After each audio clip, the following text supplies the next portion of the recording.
Good evening. Welcome to the Einstein Forum. My name is Zachariah, and I'm one of the co-organizers of this evening's event. But I have no particular expertise on the subject of Ukraine. On the other hand, I have far too much expertise on the subject of decolonization, and I wish I'd had less. I was born in a city once known as Calcutta. Sometime when I was possibly slightly short of 30, it was renamed, and it came to be called Kolkata. Now, in these renamings, of course, you see the hands of a certain kind of retributional narrative. The difficulty with a city like Calcutta is that it signified a certain openness to the world, which the term Kolkata did not. Kolkata was always the name for the city in Bengali, which is one of my first languages, the other being English. And the signal that was given by this name change, in that people who spoke languages other than Bengali were being asked to pronounce the name of the city in a particular way, was that it belonged primarily to one group of people and not to others. Now, the logic of re-narrating the world from the point of view of one group of people who really belong and the others who don't quite belong is well known in many parts of the world. What we have heard, for instance, is the term decolonize, and we heard it first in the context of parts of the world which we now refer to as the Global South, but it has spread elsewhere. And one of the points that I was always struck by in narratives of decolonization is that if you really wish to decolonize, you don't need the audience of the former colonizer to be continuously present and looking at you to acclaim or to underline the success of your decolonization. You simply decolonize. But this doesn't quite work, because what's more important than whether you do something or not is that you're seen to be doing it. And that is one of the narratives that I'm used to. Now, sometime last year, I began to talk to a number of colleagues about the problems we have about an appropriation of what was once liberationist narrative by states. And this doesn't necessarily have to be only decolonization, it could be many things. And also, I came to think more closely about questions of language and communication.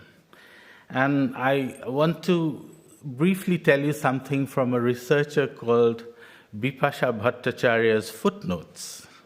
She works on Esperanto, which, as you know, is nobody's language. It's an invented language. There is a statue of the founder of Esperanto in Odessa, which I have been to. But the argument goes as follows, that language is meant to be about communication, and it always ends up as being something about identity. Language is primarily something that you imagine should bear the burden of communication, but can all too often lose that burden.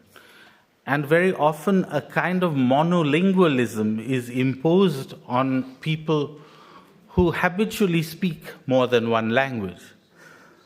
And this, of course, has something to do with the way modern states work. You have censuses where you declare a first language. They seldom ask you to declare a third, fourth, or fifth language. And language purity movements, probably the paradigmatic language purity movement is the Académie Française, which always tried to keep languages pure. There was also something in Germany called the Allgemeine Deutsche Sprachverein, which was at some point closed down during the Nazi period, ostensibly because there wasn't enough paper to allow them to publish, but actually because they were so purist that the Nazis realized that the German language couldn't function anymore because they were getting rid of all foreign words. And so the party stepped in to say, some foreign words are in fact now German. Yeah. And, from my other research on various forms of nationalism, we do talk about the importance of language as a route to other forms of more assertive völkisch belonging. But it doesn't have to be that way, because language, being a form of communication, then assumes, unlike other forms of Boden nationalism, that people can learn it. I didn't have anything very profound to say more than these introductory remarks, because I feel that every example that we will bring to the table will be different. And the research that I can bring to the table and the languages that I speak and work with will be different. So more important than listening to general remarks would be to actually listen to the speakers who have gathered here today. And I will introduce, for a start, the three persons who will be on the first panel. Then we will have a short intermission where segments of a film will be shown. And then we will go to the second panel. Now, the first speaker, logically enough, is Anastasia Piliavsky. She is a social anthropologist, teaches anthropology and politics at King's College London, and is, in her research, an India specialist exploring language, politics, and vernacular political thought in India and in Ukraine. She has frequently been on radio and television and writes regularly for various broadsheets, lives between Cambridge and Odessa, and is the founding head of an organization called the Ukrainian Cosmopolis. The second speaker, who unfortunately can only join us online, is Vladislav Vodko, a historian and educator based in Odessa. He teaches history in a secondary school and lectures at the South Ukrainian National Pedagogical University.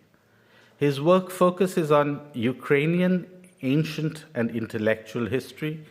He is also a public lecturer, an organizer of humanities seminars, and a founding member of the Ukrainian Cosmopolis. Our third speaker on the first panel, Ina Golubovych, is professor of philosophy and head of the Department of Philosophy at Odessa II Mechnikov National University and head of the Odessa Philosophical Society. A specialist in public philosophy and intellectual history, her work focuses on memory, biography, and archives. She is a Fulbright alumna and a member of the Ukrainian Cosmopolis. I will now hand over to Anastasia. Thank you very much. How do we... Oh, terrific, thank you. Hello. I'm glad there's an audience. I think, how many people do we have online? Do you know how many people we have joining online? 47. Terrific. A crowd.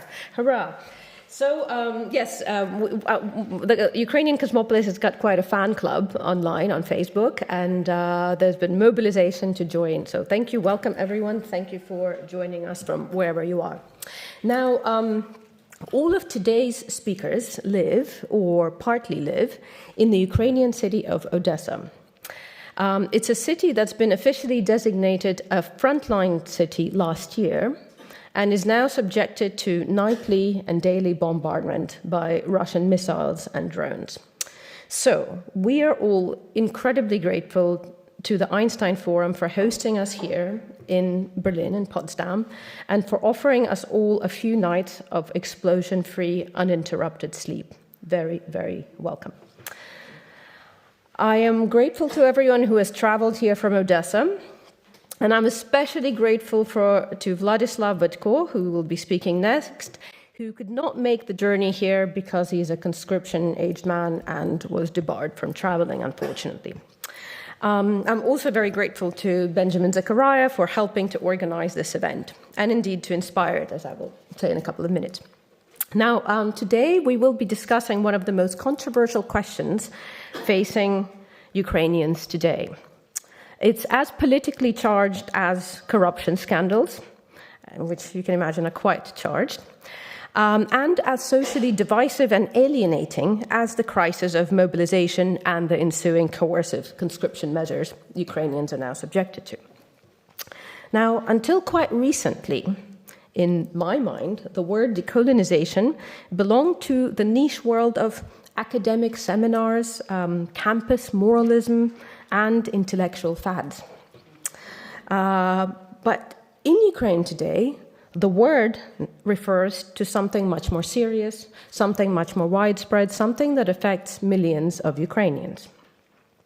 It refers to a process run through a state machinery of enforcement and backed by an Institute of National Memory, an ombudsman's office created in 2019, and a formal apparatus of anonymous complaints or denunciations and fines for non-compliance with various state laws. Now, inside Ukraine, this state-run program of decolonization has generated sharp disagreements. Online, offline, people debate this all the time. And yet, while in everyday kitchen conversations on Facebook and social media, Ukraine seethes with debate over this program, mainstream media inside Ukraine and abroad tends to present it as a kind of spontaneous outpouring of popular will.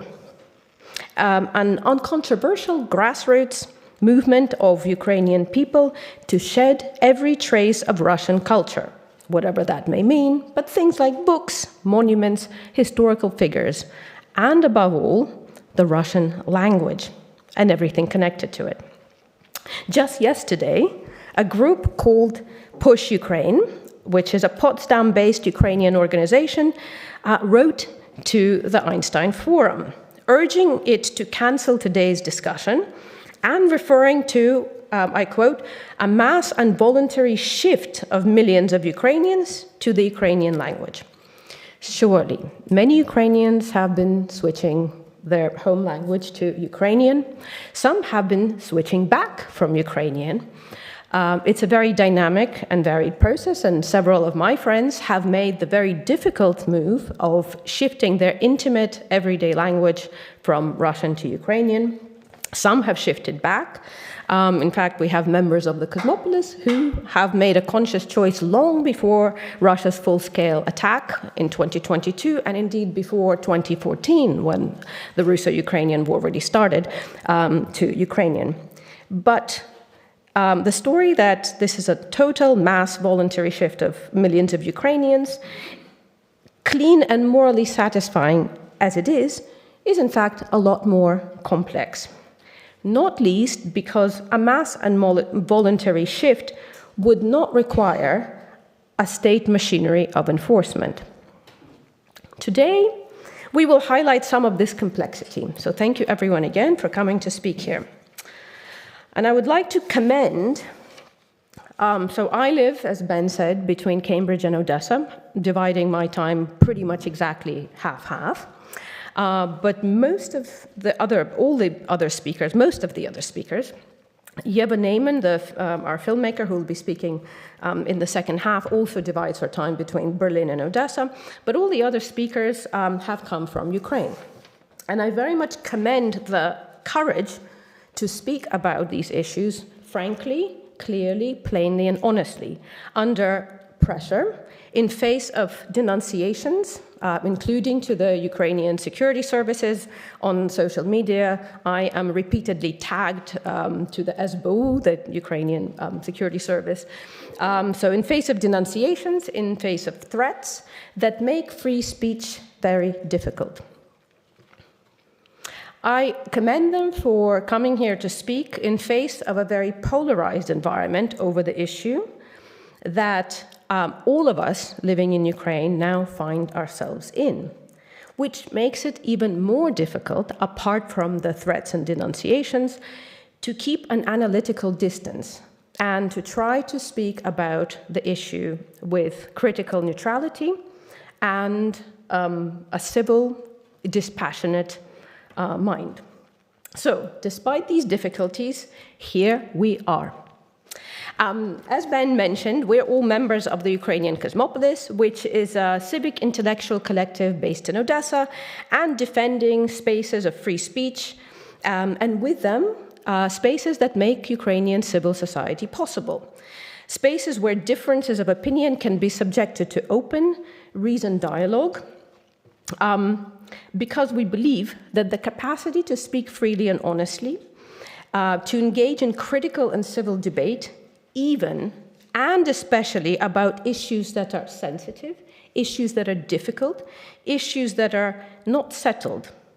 The capacity to speak about them even and especially in the hardest of times, which Ukraine now finds itself, is absolutely essential for Ukraine's survival.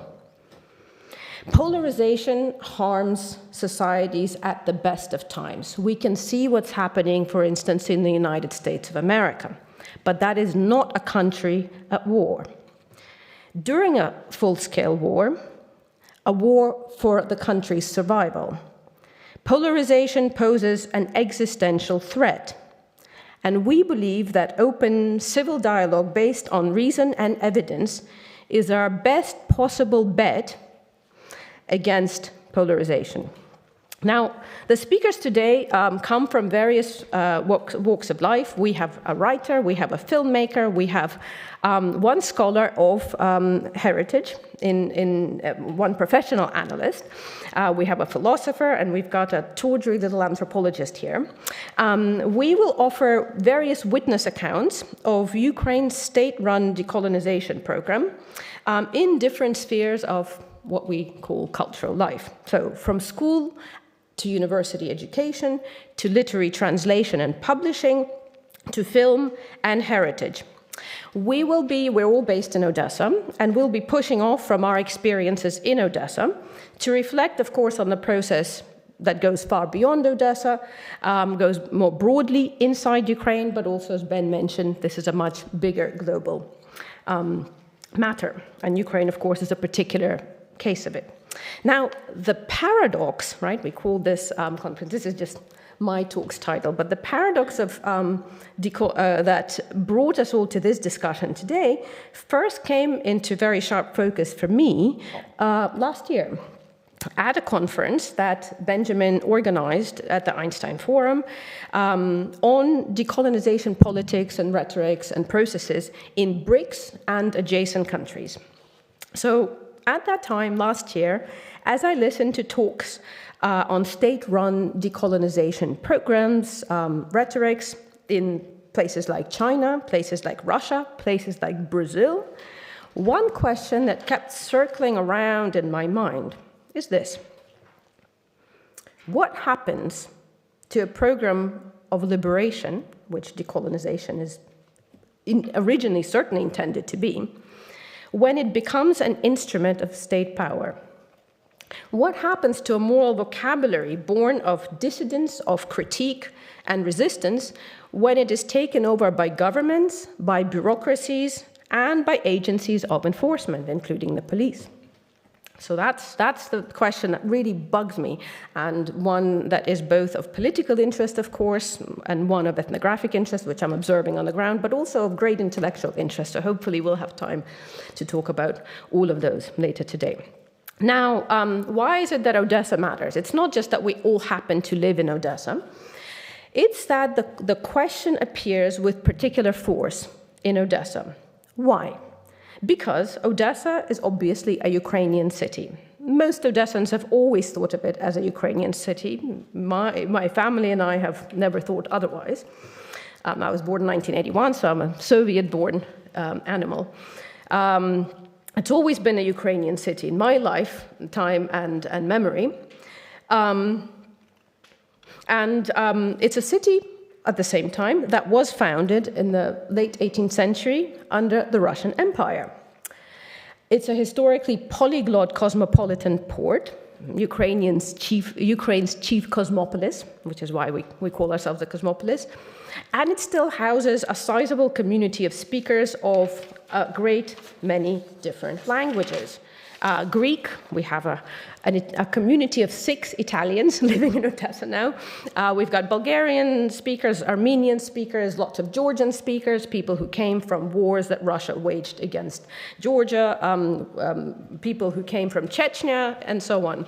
There's quite a few speakers of Mandarin and Korean living in Odessa now, but Russian remains the chief lingua franca in the city, as you'll see from some of the bits of the film that we'll show later. Now, since 2022, Odessa has been absolutely pivotal to Ukraine's defense. It's a city that became a symbol of Ukrainian resistance very early on, not least after its forces sunk Russia's Black Sea flagship Moskva. You might remember that was quite a feat in April 2022. Now, the residents of Odessa have volunteered in vast numbers for the front. They have taken in hundreds of thousands of refugees from fleeing the occupied Russian occupation and attack in the east and south of the country. And Odessa has sacrificed thousands of lives now in defense of independent Ukraine. And yet, it is a city, most of which speaks Russian in public life. Most of these, it's a city also, most of whose heroes, people who built it, people who wrote about it, people who made it famous, the musicians, the writers of the great Odessan literary tradition, they spoke Russian or they served the Russian Empire. Internally, this is not a problem. This is not a conflict.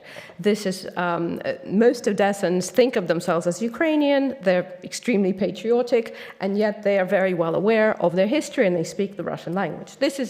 It's historically not been problematic in Ukraine at all. And yet, this is exactly where Ukraine's newfound campaign of state-run decolonization has, of course, become especially charged. And, of course, the city offers a particularly revealing vantage point from which to think about this process in the country at large, in other Russian-speaking places, but also across the whole of Ukraine. Now, let me give you a bit of legislative background to this decolonization. What is now commonly referred to as Ukraine's decolonization law was adopted very recently, quite hastily, by Ukrainian parliament in March of 2023, under the full title of Law on the Condemnation and Prohibition of Propaganda of Russian Imperial Policy in Ukraine and the Decolonization of Toponymy. Sorry, it's a long title, but you get the point. That's the full name. Now, this law mandates the removal from public spaces of monuments, names, symbols, commemorations associated with what it defines to be Russian imperial policy. In formal terms, its logic is political, right? Meaning it's intended to dismantle symbols of domination, symbols of conquest, subordination, and imperial rule. It followed earlier legislation, most notably the post-2014 decommunization laws, which prohibited Soviet iconography, totalitarian Soviet iconography, as well as adding to the long-standing prohibitions on Nazi symbolism, which is familiar across much of Europe. Now, taking at face value, this set of laws is intelligible enough, especially the new decolonization law. We've got a country which is under attack by a state openly, explicitly waging a war of imperial conquest. And this country being attacked wants to remove imperial symbols from its institutions and streets, right? So far, so good. In practice, however, the process has come to be focused less on political symbolism and more on cultural elements of life, and more specifically on the Russian language itself as a presumed carrier of Russia's imperial ideology. So let me just give you an example. There's a lot to say. I don't want to take too much time, but I'm just giving you a little bit of background, and then you'll see very specific cases of how this works in practice. So for example, under this law, here's the Cosmopolis page, which I was supposed to show. So under this law, the Ukrainian Institute of National Memory has listed the Ukrainian writer Isaac Babel, a writer who comes from Odessa and who's sort of the chief genius of the Odessa school, known the world over, being translated now very actively into various languages around the world, but who wrote in Russian. That was the lingua franca at the time. And he's been listed among persons and events that contains so he's been blacklisted as one of the persons and events that contain symbols of Russian imperial policy, despite the fact that Babel wrote actively in ways that displeased Stalin and was ultimately executed under Stalin. He was a victim of Stalin's repressions. At the same time, the Ukrainian poet Pavlo Tychina, who wrote in Ukrainian, who wrote the following verses for the anthem of the Ukrainian Soviet Republic. And I'm just going to read out these verses in brief, one of the verses. This is what Pavlo Tychina wrote. In all our battles for the people's fate, the Russian people were our friend and brother, and Lenin illuminated for us the path to freedom, and Stalin leads us toward radiant heights. Glory to the Soviet Union, glory. Now, I am not quoting Tychina in order to criticize him or any other writer. I am in no position to criticize Tychina or any other writer living under a repressive regime and speaking in a borrowed voice. Many writers have done that, and I bless those and who didn't. Most of them died very rapidly.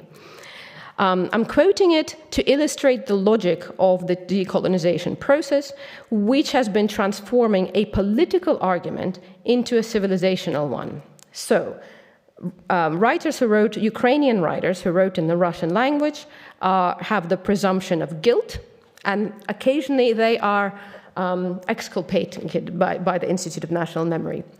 And those who wrote in Ukrainian have the presumption of innocence, right? So it's a political argument that's been turned into a civilizational one, turning decolonization into a culture war. Meaning turning from issues of political rule, authoritarianism, totalitarianism versus the democratic, law-abiding state that Ukraine aspires to be, into a battle waged against cultural figures and the cultural practice of language and speech. Now, a little bit of language policy background. Now, this new decolonization agenda has fused with a much older and distinct strand of Ukrainian state legislation, language policy and language law, which has been around since the presidency of Viktor Yushchenko and successive governments, which have increasingly pursued measures designed to strengthen Ukrainian as the sole language of the Ukrainian state and to reduce the public dominance of Russian. Now, early steps focused on broadcasting quotas, dubbing requirements in cinemas, and expanding Ukrainian medium education. These policies back then, after the Orange Revolution, remember, were generally framed in positive terms, as the revival and the normalization and the protection of the Ukrainian language, not the diminution of the Russian language, right? So this help Ukrainian language thrive, a very positive agenda. Now, this trajectory intensified sharply with the 2019 law on the ensuring of the functioning of Ukrainian as the state language, which made Ukrainian mandatory across much public life and removed Russian effectively, not only from state administration, but from all education, public and private, from healthcare, from services, from restaurants, cafes, media, publishing, and obviously electoral processes and all professional settings. It established new language compliance mechanisms, inspections, complaints procedures, and penalties for violation, fines, for language use. It also created the Office of the Language Ombudsman that oversees the implementation of penal measures and fines. Now, supporters viewed the law as a necessary act of nation building and cultural restoration. Critics, on the other hand, saw it as an expansive state intervention into everyday linguistic life, particularly in regions where Russian remained the habitual language of the majority. Now, since 2022, these two policy streams, the language normalization and the decolonization, have increasingly merged. So what was once framed as the promotion of Ukrainian language and its development in public life has increasingly been reframed as the removal of Russian, as a negative new move to remove Russian. The positive language of linguistic development has been joined to the negative language of purification. In that new synthesis, Russian is often treated not simply as one language among others, but as the presumptive character of the empire, of the Russian Empire itself. Now, the difficulty is that for many Ukrainian citizens, Russian is not an imperial symbol at all. It is the language in which they were raised, the language they speak at home, the language they have sex in, the language they fight in, the language they joke in, the language of ordinary life. It's not a symbol of anything at all. It's a means of communication. This view includes many Ukrainians now fighting on the front. It includes many of those living under daily bombardment, like the thousands of people in Odessa and Kharkiv and other regions, Donbass. It also includes the majority of the victims of Russian aggression in the east and south of the country, the people who have fled Russian troops, the people who lost their homes, and the people now living under Russian occupation. This is why the issue is so emotionally and particularly and politically charged, because the state seeks to distance itself, while the state seeks to distance itself from Russia through language, it actually is distancing itself from the millions of loyal Ukrainian citizens who experience that same language, not as Russia's symbol, not as the property of Russia, but as part of their own Ukrainian lives. Now, I'm going to show you a couple of, if you look at millions of frontline videos, go on YouTube and look at frontline videos shot by Ukrainian soldiers. They have as much Ukrainian as Russian, at least as much Russian as Ukrainian, and also plenty of Surzhyk, which is a mixture of Russian and Ukrainian. Now, these people who are shooting these videos, I assure you, not the people who are living in Potsdam, not the Ukrainians in Berlin, nothing wrong with leaving Ukraine and living in Potsdam and Berlin, but these are the people who are the most unambiguous patriots because they're fighting and dying for their country now, with no end in sight. If they really thought that language carried political loyalties, that it was an attribute of or that it belonged to Russia or to Putin or to his armies, to the state trying to kill them every waking and sleeping minute of their lives, surely they would have stopped speaking it. Quite obviously, they speak it not because they support Russia, but because they do not experience their own mother tongue as a geopolitical statement. They experience it as speech. They experience it as habit. They experience it as the medium through which they joke, grieve, quarrel, love, command, pray, and survive. Let me show you a couple of videos. Here is a fighter from the Azov battalion who defended one of the defenders of the Azov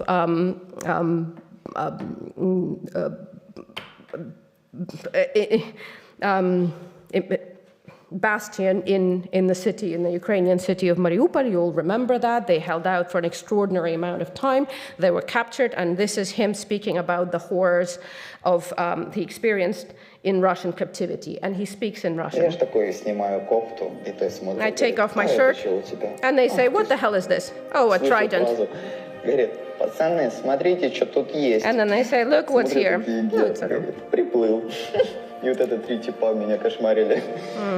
И это просто вот так, ну, у меня на спине было ранение, у меня там такая нормальная дыра, пачка сигарет помещалась четко. Это просто туда два пальца прямо. Right. Well, this is not long. Я думал, я к тому потолку подпрыгну. All right. And here are some more Ukrainian soldiers responding to an incident that took place in Lviv, I think in 2022, where a young man was busking on the street and singing a song, a Russian language song, by a late Soviet dissident rock star, Viktor Tsoi. And a woman sort of assaulted him, and instead of the woman being fined under Ukrainian constitution and under Ukrainian penal code, Russian language singing was banned on the streets of Lviv. And there was an outpouring of support from the Ukrainian armed forces for this boy, and here are some Ukrainian soldiers singing Viktor Tsoi in his support.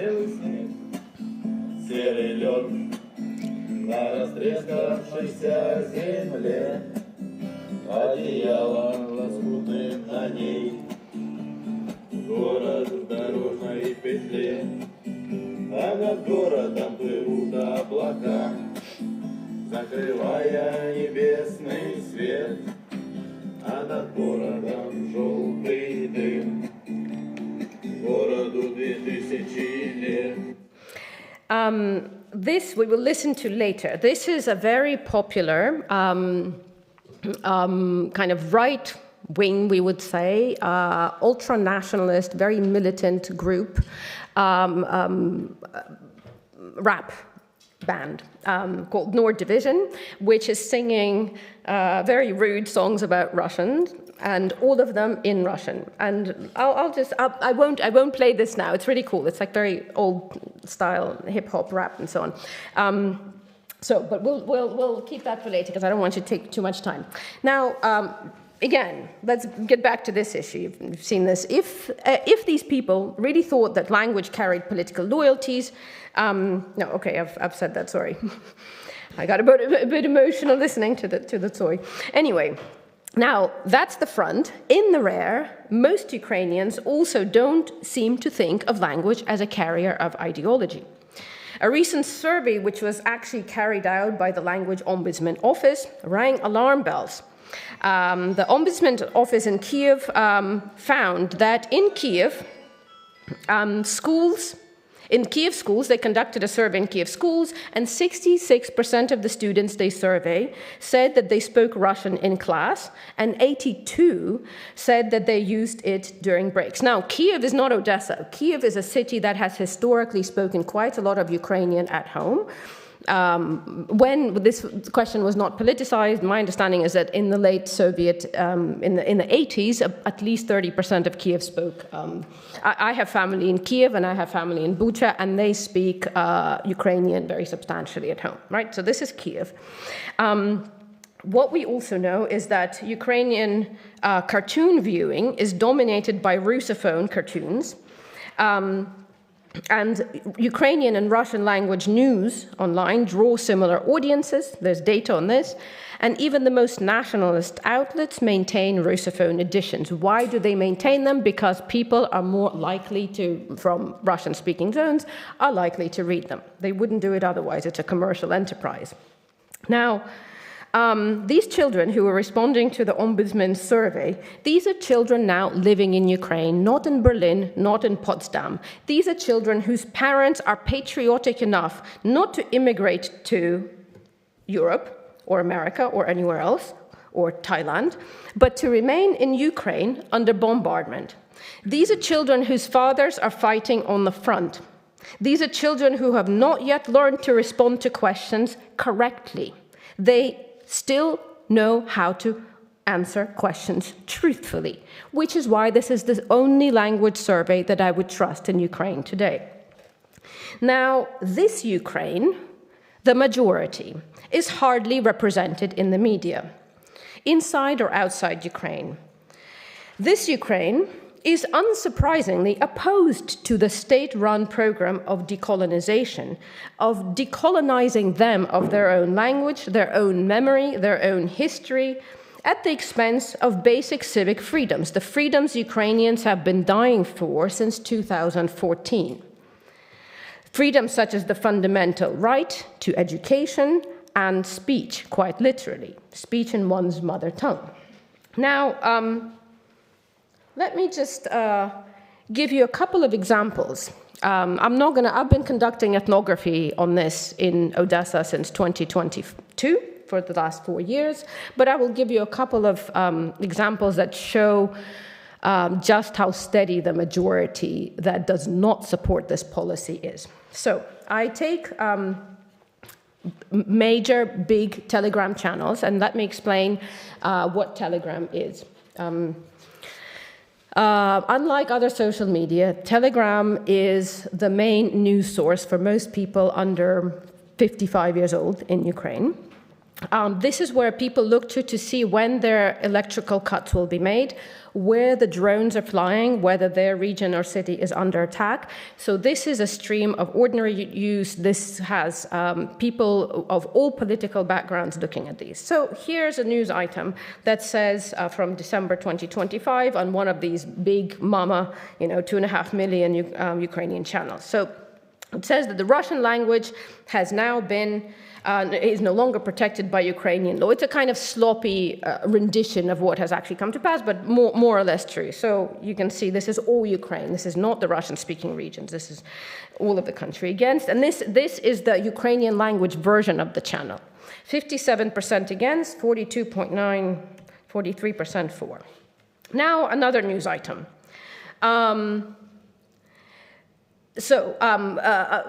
A swing to the other side. Ukraine has initiated a bill, has launched a bill, has tabled a bill that will strengthen the role of the Russian language. 51% for, 25% against, 24%. I just want to look at what the result is. So another one from, again, one of these big channels. 3,400 hryvnia fine for breaking language law. Right, 66 against, 34 for. This is an Odessa channel. The proportions are more,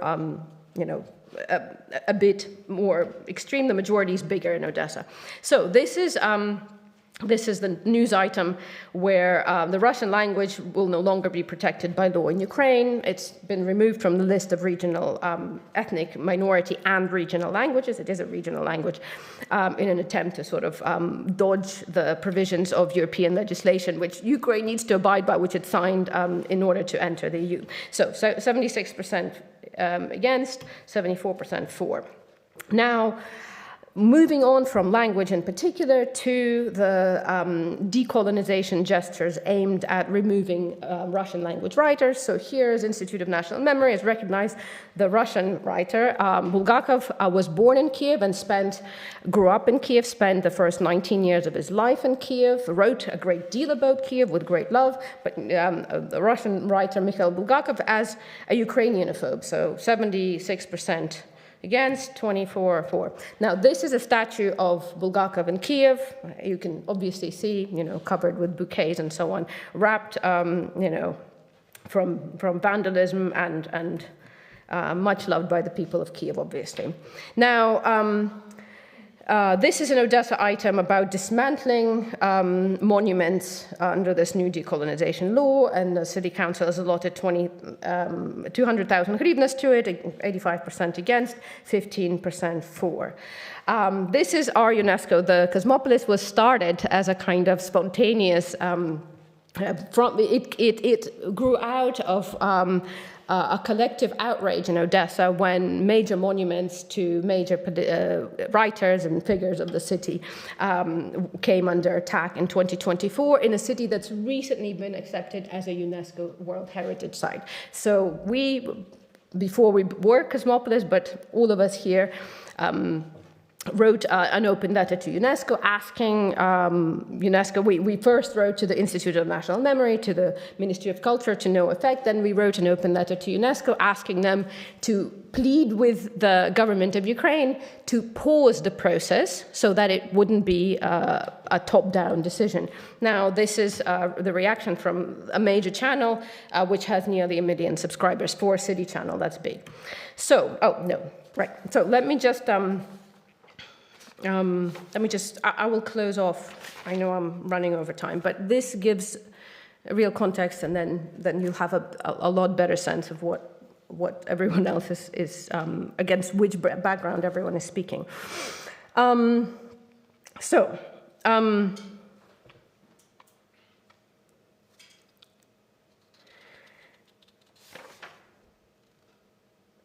Right. Let me return in closing. I am closing up, wrapping up. Let me return to the paradox with which I began, the paradox that was prompted by last year's conference, the paradox that's visible across many contemporary decolonial projects, state projects around the world. The paradox of what began as a challenge to domination becoming an instrument of state power.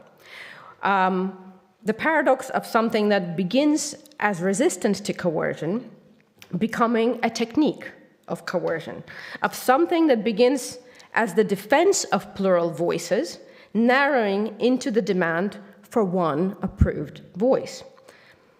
What begins as emancipation from hierarchy hardening into a new hierarchy of belonging. Now, Ukraine, of course, is now confronting this paradox in its own way. Now, at first glance, these may seem like very soft questions.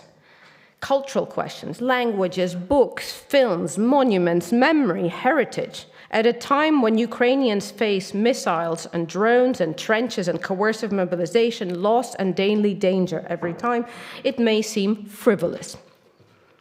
Compared to steel flying at people's heads, disputes over statues and languages may appear secondary. But I would like to impress on you that they're not. And this is why. They matter because this is not merely a cultural mood or private preferences. It is a state agenda backed by law, bureaucracy, institutions, enforcement, and moral pressure. Any top-down managed project, especially in wartime, of course, generates its own political ecology. It generates activists. It generates public loudspeakers, denunciations, reputational policing, and intimidation campaigns, some of which we have experienced directly. When a state at war recognizes belonging, memory, and legitimacy, when a state at war reorganizes belonging, memory, and legitimacy from above, questions of culture become questions of strategy, of military strategy. The strategic danger is that a politics pursued against the will, against the habits, against the identities of large portions of society becomes a politics of alienation. It alienates not only Russian-speaking Ukrainians, but also many Ukrainian-speaking citizens of Ukraine who simply believe that what they're fighting for is a free country with rights, with dignity, with pluralism, and with respect for individual persons. A lot of the criticism of decolonization policy is written and spoken in Ukrainian. A lot of it comes from Western Ukraine, not only from the east or the south. In Odessa, this alienation is palpable and really terrifying to me. I have watched many in the city go from loud, rabid patriotism to a sense of alienation, to a sense of being sidelined and no longer being a country of one's own. One increasingly hears decolonization described as a neo-colonial project, as a neo-Soviet project. One hears people speak of internal immigration and withdrawing from a state they no longer feel speaks for them. This is extremely dangerous. For a frontline city, one of Ukraine's main port, its lifeline, this is not a cultural inconvenience. It is a strategic warning. It confirms, apart from anything, Kremlin narratives about the persecution of what they call Russians, but really Russian-speaking Ukrainians. It deepens internal divisions at an existential moment, and it risks estranging largely Russian-speaking Odessans from the wider Ukrainian civic project, and places under suspicion precisely those populations that have suffered the most from Russian aggression, including hundreds of thousands of Russian-speaking soldiers and civilians. Nor is this issue confined to Russian speakers alone. Disputes over minority language rights, including those of Hungarian-speaking Ukrainians in Transcarpathia in far western Ukraine, have also had serious strategic implications. The fact that Hungarian speakers in Transcarpathia do not have language rights, fundamental rights guaranteed in all other European states, have been exploited very effectively by Viktor Orban and others to pressure Ukraine. The new Prime Minister of Hungary, the first thing that he said to the Zelensky government when he came into office, and thankfully he's much more friendly to Ukraine, we're very lucky that that election came up trumps for us, but the first thing he said to the Ukrainian government is that we hope that Ukraine gives language rights to Hungarian speakers, right? So this is not confined to Russia. Of course, the Russian language is just much bigger in scale, but this is the general issue that we must all face. So although I am ending, and I'm thankful for your patience. Although today we're speaking about culture, education, literature, film, and heritage, these are not ornamental matters. They stand close to the center of wartime cohesion, state resilience, and national survival. Thank you very much.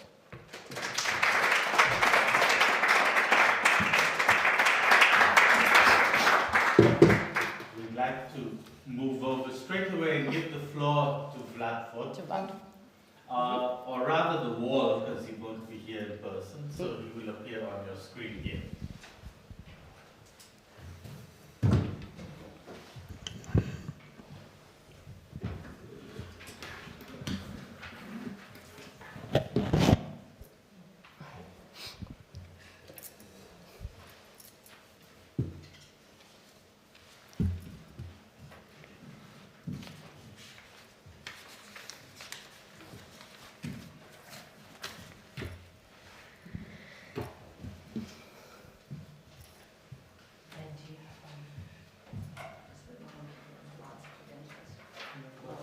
So just reminding you that Vlad is a historian and educator. He teaches both he's a star teacher, adored by students, teaches in a school as well as at the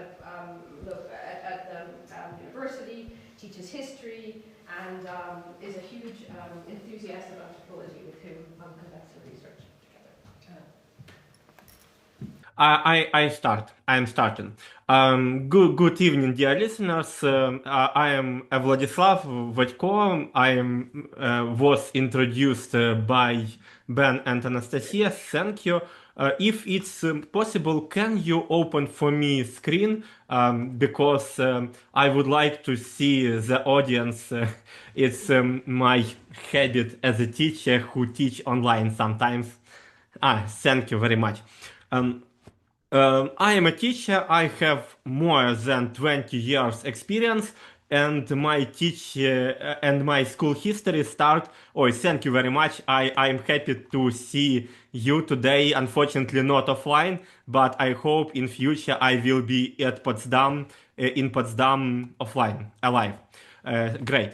My school history started when I entered at the first classes in Alexandria. It was millennium, and I started my education in the last Russian-speaking school at my city.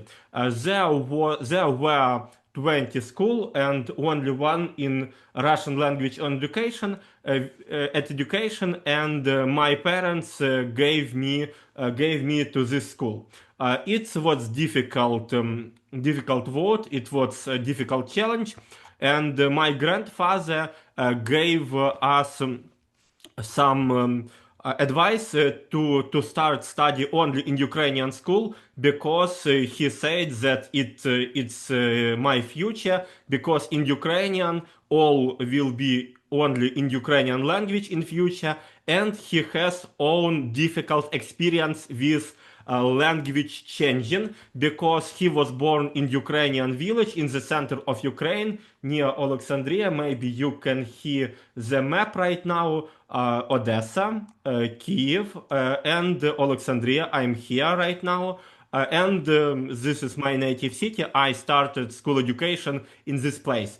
And Kirovograd, our regional center, and near this place, it was a native city, native village of my grandfather. And after graduating school at Village Ukrainian language school, he entered in college in Kirovograd, a great Soviet city, in Russian language. And it was terrible, difficult experience for him to change it native language. And he remembered his own experience, and he wanted me to have another experience without changing language, because he understands that all in Ukrainian will be in Ukrainian language next times. But my parents thought another thing. But the level of education in the school was terrible, because my schoolmates were not a very motivated person, and I could to change my school into Ukrainian, because this Ukrainian language school had a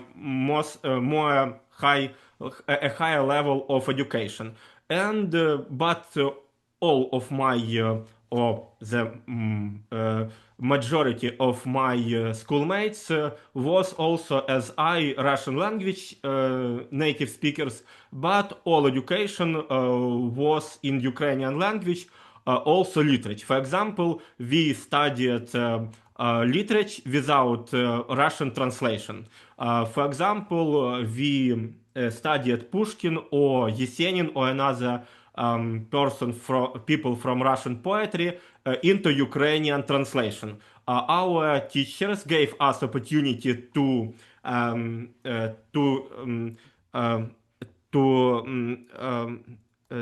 study it by heart into original, into Russian language, but in our school books we can read only Ukrainian language, Ukrainian translation of Russian poetry, but the majority of us was Russian native speakers. It was okay because it's a good decolonization, maybe as said Anastasia in the previous speech, because it was the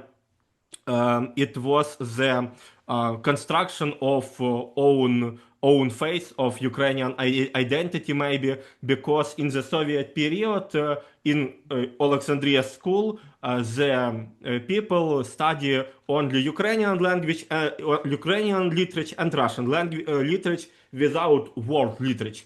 For example, my parents hadn't opportunity didn't have opportunity at school to study Balzac, Stendhal, Goethe, and other. It's so late Soviet ideology to study only Russian, Ukrainian, and another Soviet literature. But in my school life, I studied Balzac, I studied Stendhal, I studied another European and world authors, also Japanese authors like Kobo Abe and others. It was great, and it's a good decolonization in Ukraine because we connected with world history, not only with post-Soviet history and with world literature.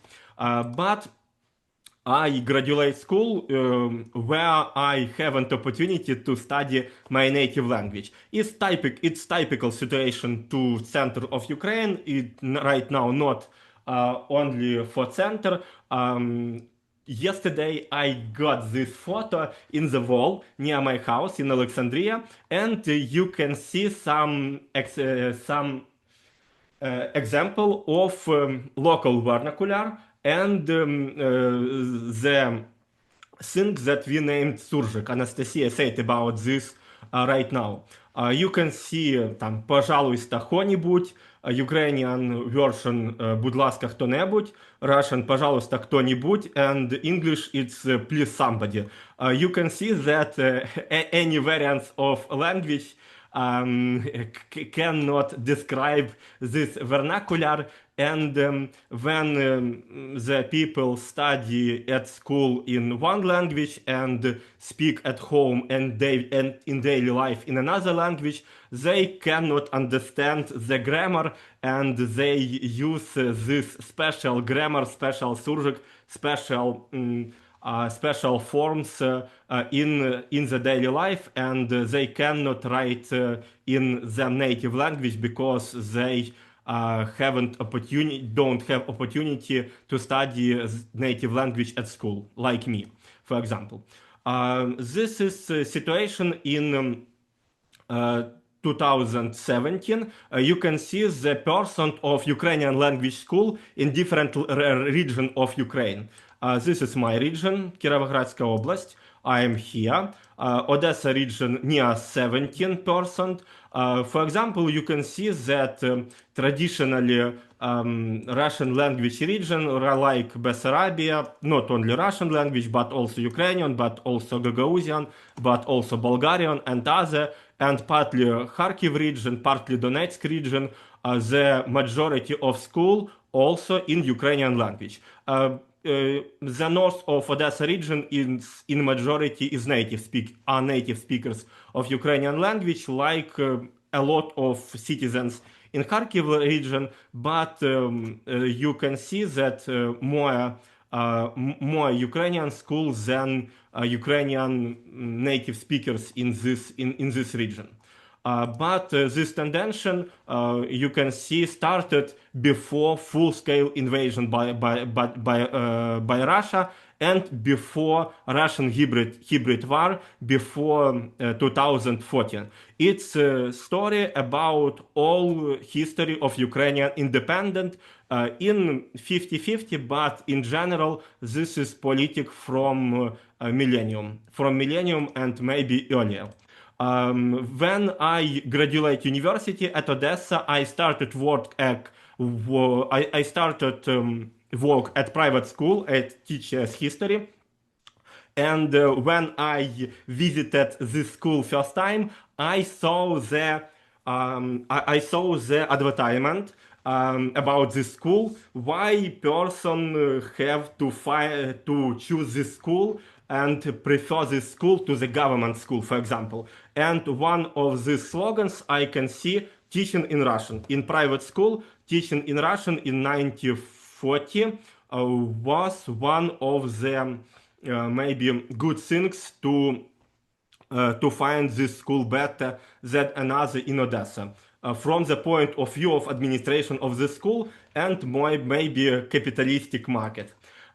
You can see the difference between private and government school in 2017. For example, you can see the government school near 90% in Ukrainian and less than 10% in Russian language, and private school only 55% in Ukrainian and more than 40% in Russian language. You can see that market gave some shift to Russian private school and education in Russian language in the cities, because the private system of education was more free than governmental and more free to choose the language of education. But after this, I worked from government school, and after 2040, I saw the experiences when Russian language is triggered. For example, one my schooler from Mikheitseva. Mikheitseva is the Donetsk region. It's the city that was occupied after 2040 by Russian separatists, pro-Russian separatists, and Russian struggle. And he hated Russian language in that period. And I had a great discussion in him classes, because his classmate said that he didn't choose to study in Ukraine because it's the action from administration, but not his own vote, his own choose. But I found there some concordia, some compromise between them, and I said that world history we will study at Russian, and Ukrainian history we will study in Ukrainian language, and this was some compromise between us. But in general, from the government law, I could to teach only in Ukrainian in that period, but all my schools without this boy from Mikheitseva said me that we could study in Russian because why another? You can see the transformation of this situation after 2018, 2019, before the implementation of law about Ukrainian language as a state language. Anastasia said about this law right now. You can see that in maybe 8 years ago, in Ukraine, only 194 school with Russian speaking, with Russian as a language of education, and all numbers, the general numbers of schools is 15,000 and half, 15,500. For example, you can compare this with the numbers of native speakers in that period in 20-90 years. It's near more than 20% of Ukrainian citizens, and near 30% is used both languages, Ukrainian and Russian, but only 1% and 2 schools for maybe near 23% speakers in daily life, and more persons who used Russian language in daily life. I think that was like a discrimination, but government said that all citizens have had opportunity to choose language, but it wasn't true because the admin resource and other ways to change language into Ukrainian in all schools worked very good. You can see the social statistics from 2019. The majority of Ukrainians who had a part, who were a part of this research said that Russian language should be freely used in private life, but Ukrainian remains the sole official language. It's maybe social compromise in that period. After this, decolonization in school started into Russian language after full-scale invasion, and you can see that from Ukrainian school program were banned a lot of famous Russian literature, but not Russian, not only Russian, but also Ukrainian. For example, Bulgakov, for example, partly Chekhov, for example, another, as I said after this, and it's also some controversial and controversial of decolonization because, for example, Leo Tolstoy, he wasn't some imperial writers. Right now I hear audio of his books, The Peace and War, and I understand that he hated empire. He criticized empire rules and other, but contemporary Ukraine don't find some potential allies, but find potential enemies in past, and it's normal for them.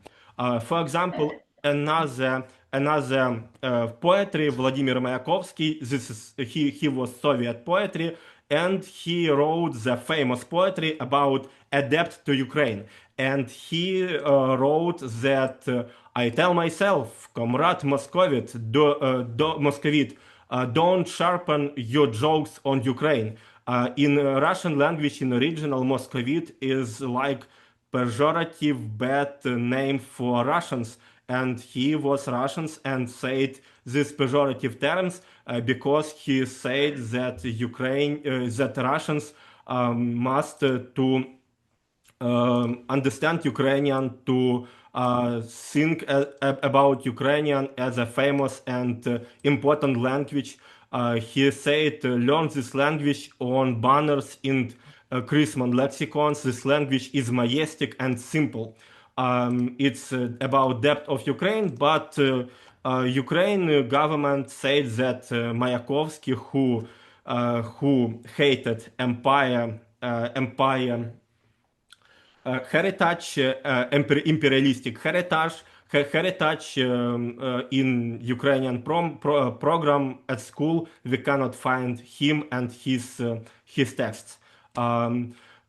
It's I have a lot of examples. I want to say another plot.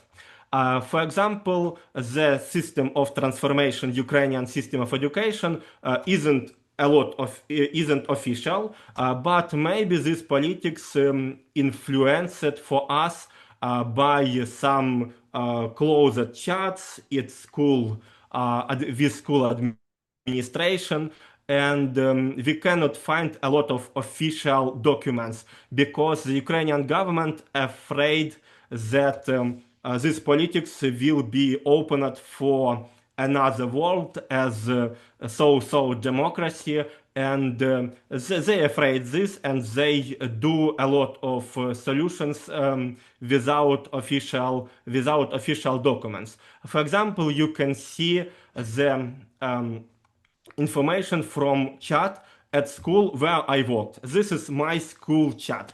This year's 2026, and you can see that our administration gave us information about inspecting classrooms for compliance with language legislation in the Lyceum, and we have to find some literature in Russian language and get it in garbage as a trash. For example, and for the next days, my colleagues from school did this asking from administration. This photo get in this years at some Odessa school. My colleagues gave me this photo like an example when book in Russian language gave into garbage. Yeah, this is the example of some official documents. I find some special Azopian language of these documents. For example, they said that all Ukrainian pupils have opportunity to study in another language than they want, but in the languages of national minorities and official languages of the European Union. This is some special form to say it in any language, exact Russian language in daily life. But as Anastasia said before, a lot of people used Russian language in daily life. It's them habit, and any government law cannot stop this process. In general, this politics of canceling, this politics of transformation culture without Russian or also Ukrainian, but Russian language authors like Bulgakov, like Korolenko, like another. This politics do some situation with alienation Ukrainian citizens from Ukrainian government, and a lot of my students from Alexandria, from Odessa, from another cities, they emigrate abroad without some existential problem because they feel this alienation from government, from country, and they asked themselves, God bless you, and they And they asked in really that if I cannot study in my native language at school, then I'd rather study in a foreign language that will give me more opportunities in the future, like German or Polish. And I think this problem of alienation is the main problem of this difficult decolonization in contemporary Ukraine. Another problem is the feeling of interiority and guilt. That's the main problem. Guilt without case. For example, contemporary Ukraine condemns some Soviet politic about national minority in the period of Second World War. You can see right now is in the screen the memories some German ethnical German in Odessa region who lived them before the Second World War. And he said that the Soviet German, helped Soviet government to do some trenches near Odessa, and they help Soviet army, but Soviet security and NKVD they have things they tried to kill a lot of this Germany, because the Germany it wasn't it wasn't it wasn't it wasn't важно сейчас important. It wasn't important that they was Soviet citizens, that they helped Soviet army, but it was important then they spoke in German, that they was a native Germanist. And it was the reason to kill them. It was terrible, and Ukrainian condemned this, but some similar type of this logic in contemporary politics they implement in real contemporary life, because they do situation when some person have a guilt without real guilt, and especially is terrible that this person sometimes is schooler and children. I hate this a lot. I don't. Thank you very much, Vlad. Thank you so much. Let's talk more about this in questions so that we just have time. Yes, thank you. I think I said main points from my point of view. Thank you very much. Maybe I will answer for the questions from you. I can see it in our chat. Thank you very much, dear friends.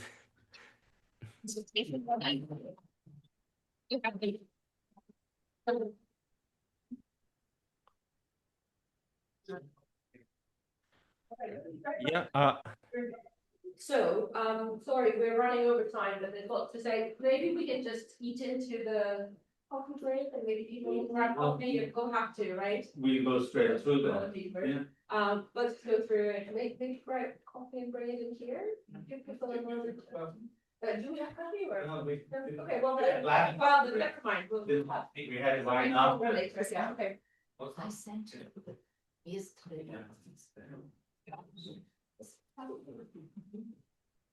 So, this is Ina Golubovych. She is a professor of philosophy and head of the Department of Philosophy at the Odessa Michnikov National University, head of the Odessa Philosophical Society, a specialist in public philosophy and intellectual history, with work that focuses on memory, biography, and archives. Yes, really, I'm very happy to be here and to give you some observation about paradoxes of decolonization in Ukraine, university, and the system of the higher education. I agree with the previous speaker, Vlad, Vodko, that agenda of decolonization started before full-scale war. But I will stress only the history after 2022. And next slide, please. It's my... Yeah, you can just... Can you help me? Because Next. I would like to start from the representative article of my good colleague Olga Gamilka is Skovoroda Institute of Philosophy, National Academy of Ukraine. She is a very good philosopher and organizer in the previous time, very famous international philosophical summer school in near to Kiev, as the beginning of the emancipation from Soviet dominance in philosophy and humanities in Ukraine. And just now he is continuing to elaborate some process, and this is her article, Wrong Colony, Russian Influence on Higher Education in Ukraine. And it's important for me to stress that this activity is supported by Henrik Böll Foundation in Ukraine. And I would like to add that German influence on this process from foundations, society, communities is very influential in our country. And for example, I would like to come back to this summer school. Really, it was founding of our philosophical community after Soviet Union. And we met this time Jürgen Habermas, Karl Otto Appel, and many influential German philosophers. And next slide, I would like to stress, you can read some quotation from this article, but for me it's very important that the aim of decolonization of higher education in Ukraine, the legitimation of modern European values, and fundamental, and first of all, it's freedom and remove from Ruski Mir paradigm. And its purpose, its aim, its slogans that supported by European community. And what is the real facts, what is the real paradoxes. And I would like to stress again that I support that political of translation of the creation of the new language in Ukrainian philosophy. And maybe I would like to to divide with you my enthusiasm about this process. For example, the practice of the laboratory of scientific translation, one, the creation of the Ukrainian version of the famous dictionary of philosophy, lexicon of untranslatability, proposed by Barbara Cassin, Sorbonne, and it's my pleasure. I like this very much, but I would like to propose you paradoxes first of all, and my support of the elaboration and creation of new Ukrainian language for science, for literature, for communication, for education. It's my duty, and I will be continue to do it. And maybe next, it's very important for me. The term of decolonization humiliates us. Decolonization versus derussification, decommunization, de-imperialization. My first example and case, it's a case of famous Ukrainian public historian, military serviceman, and author of YouTube channel with the audience of our 500,000, Alexander Alferov. He stress, you can read. The term decolonization of Ukraine is harmful.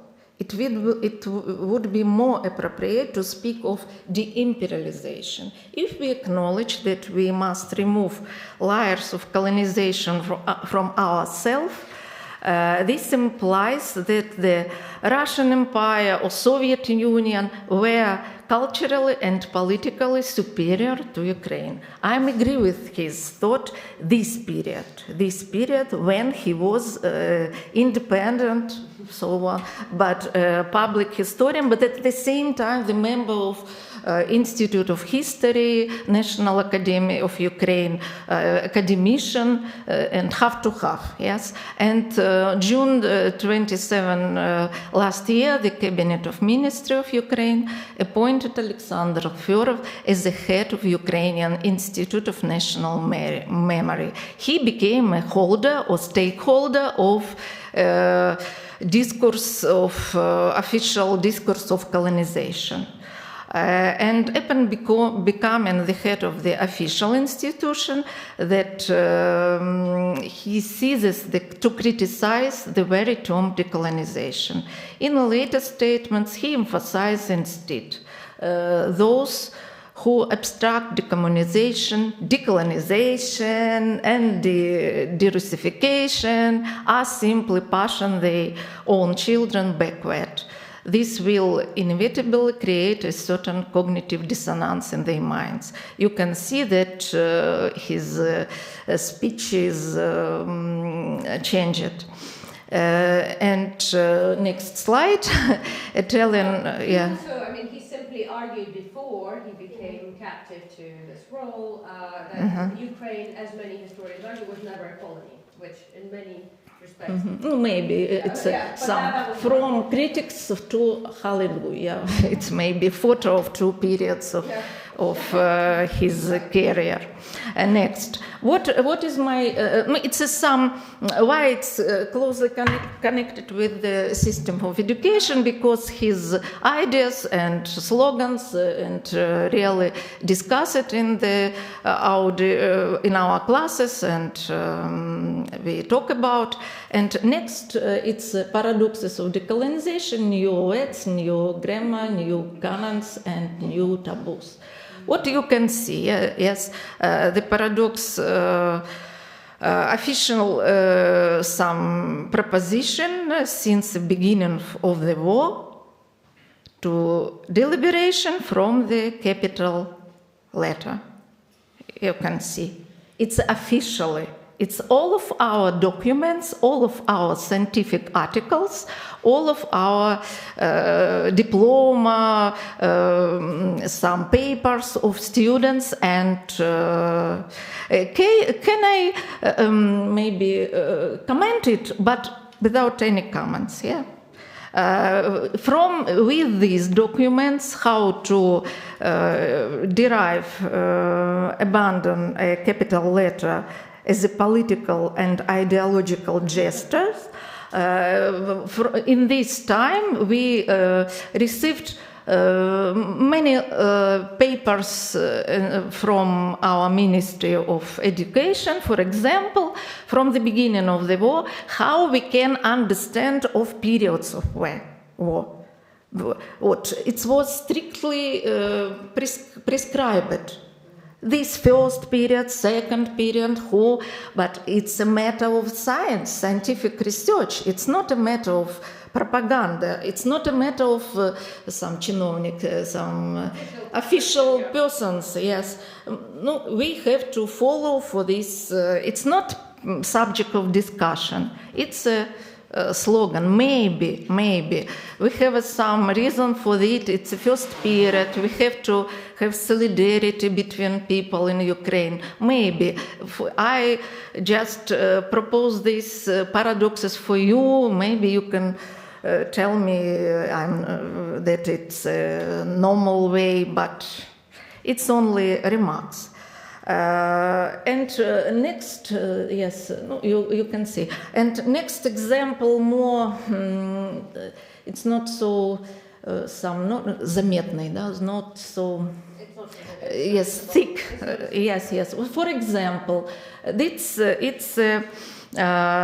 some trend shift, Soviet,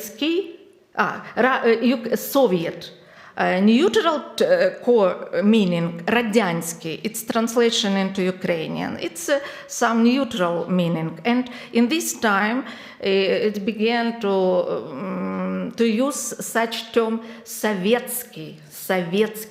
It's not Ukrainian, it's some calca from Russian, but with some negative, provocative term. It's, but in my point of view, before full-scale war, Radyansky is the official word, was in the center of semantic field. Sovietsky, such as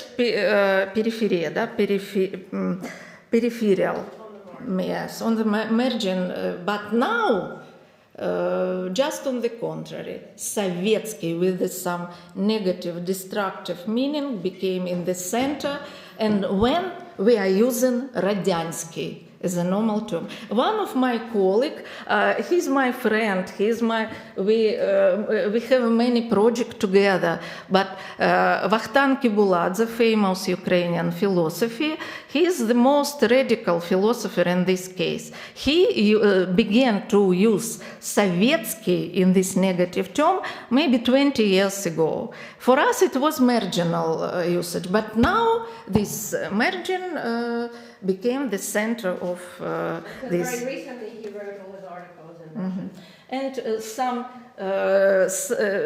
quotation, just now I read on the second one, it's a note of Ulyana Suprun, well known in Ukraine.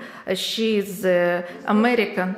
Second one, no, previous, but just what, liberation from occupation, like, you can, any large-scale transformation, all this begin with the colon. You can read previous, it's very colorful too, begins with the colon things by the proper name. This is especially true in the cultural where myths, fakes, and stereotypes function as a real weapon of mass destruction. That is why Sovietsky, with the negative. Who is the Ulyana Suprun? Ulyana Suprun is the citizen of United States, and before that, in 2016 and 2019, she was the Ministry of Health of Ukraine, and she has it some in the her name or nickname, Dr. Death. Many people in Ukraine told that her reforms in the health system was destructive. But it's not. Next one. Yes. It's only facts. It's not my. Yes, you can see, yes. No.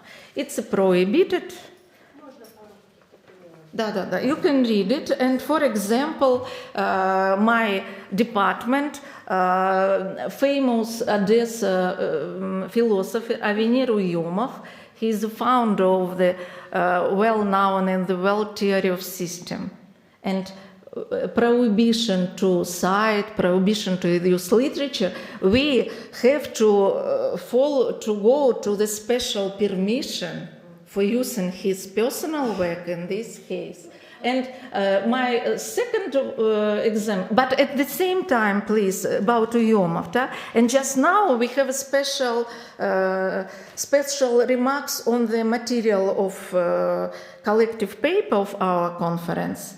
Exception only for Uyomov book. And at the same time,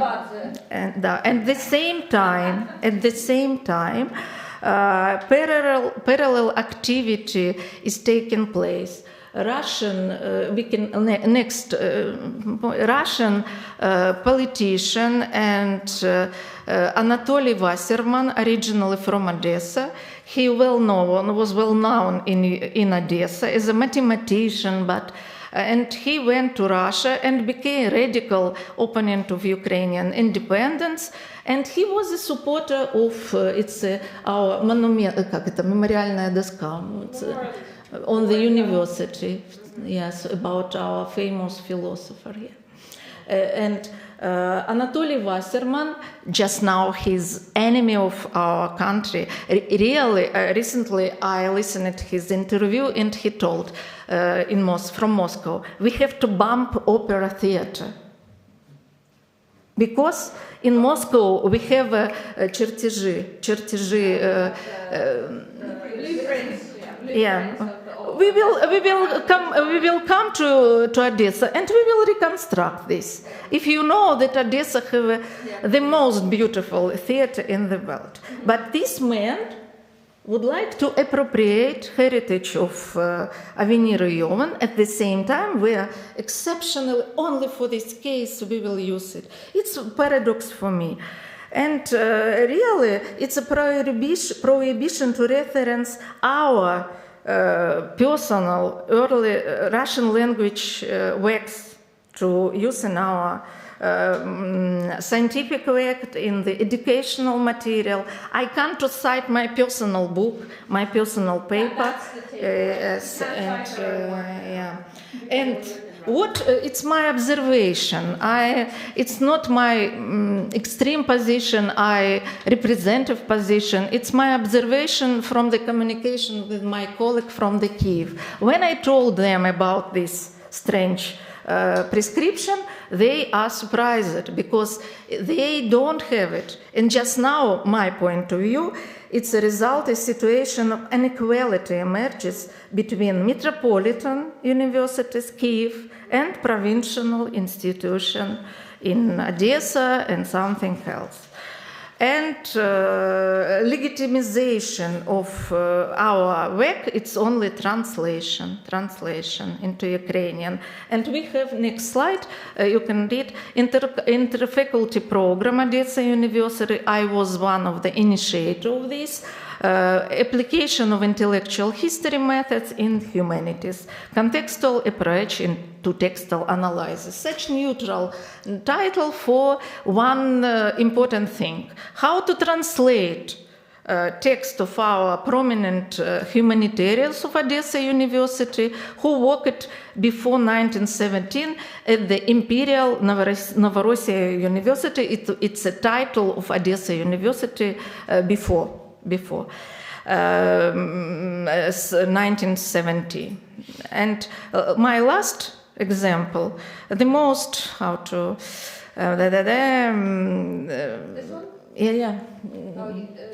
Next.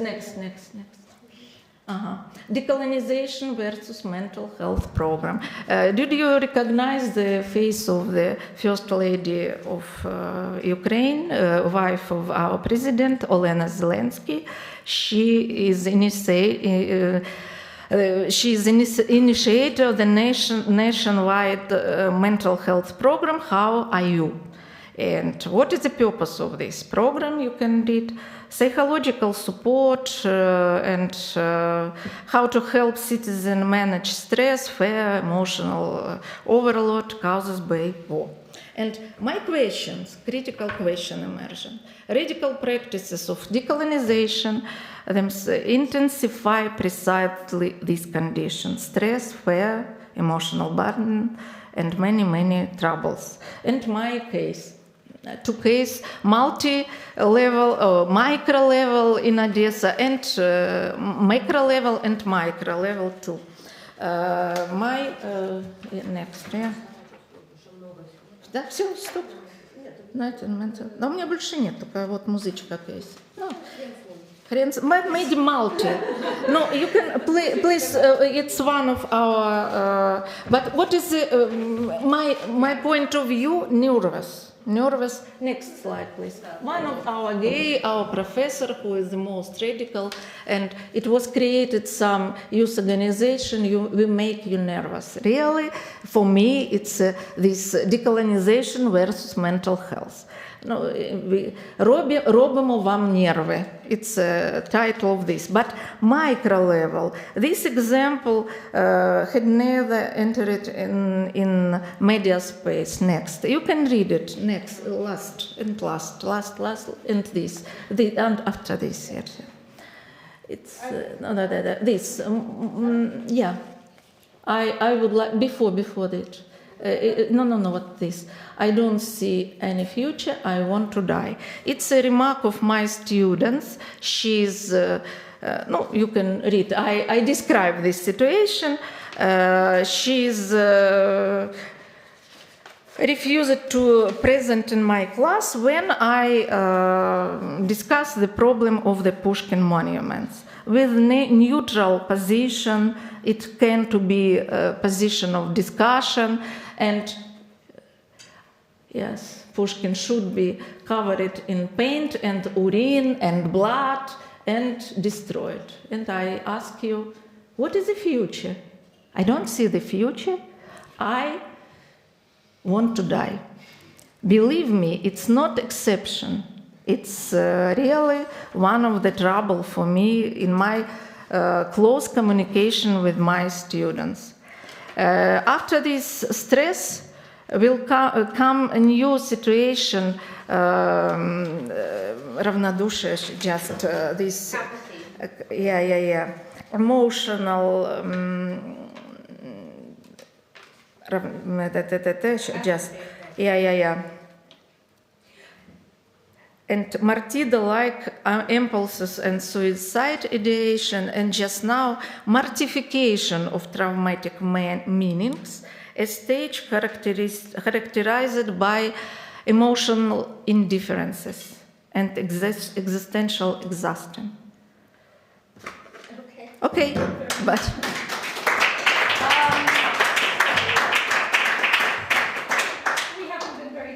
I apologize. Do you mind if we keep going and holding your questions until the end so that we are breaking? I'm sorry, you have to use the microphone because otherwise people on Zoom. Online we can't Okay, get that, right. So. Yes, I'm just saying we're going to keep going. We're going to skip the break. We'll hold questions to the end. Thank you for bearing with us. We're going to change gear a little bit and show a film, a fragment now. I think just before the film, though, if there, what I would suggest is, if there are 3 immediate questions, we should have them, and we'd serve the longer discussion till the end. One. Go on. Okay, 1, 2, 3. Yeah.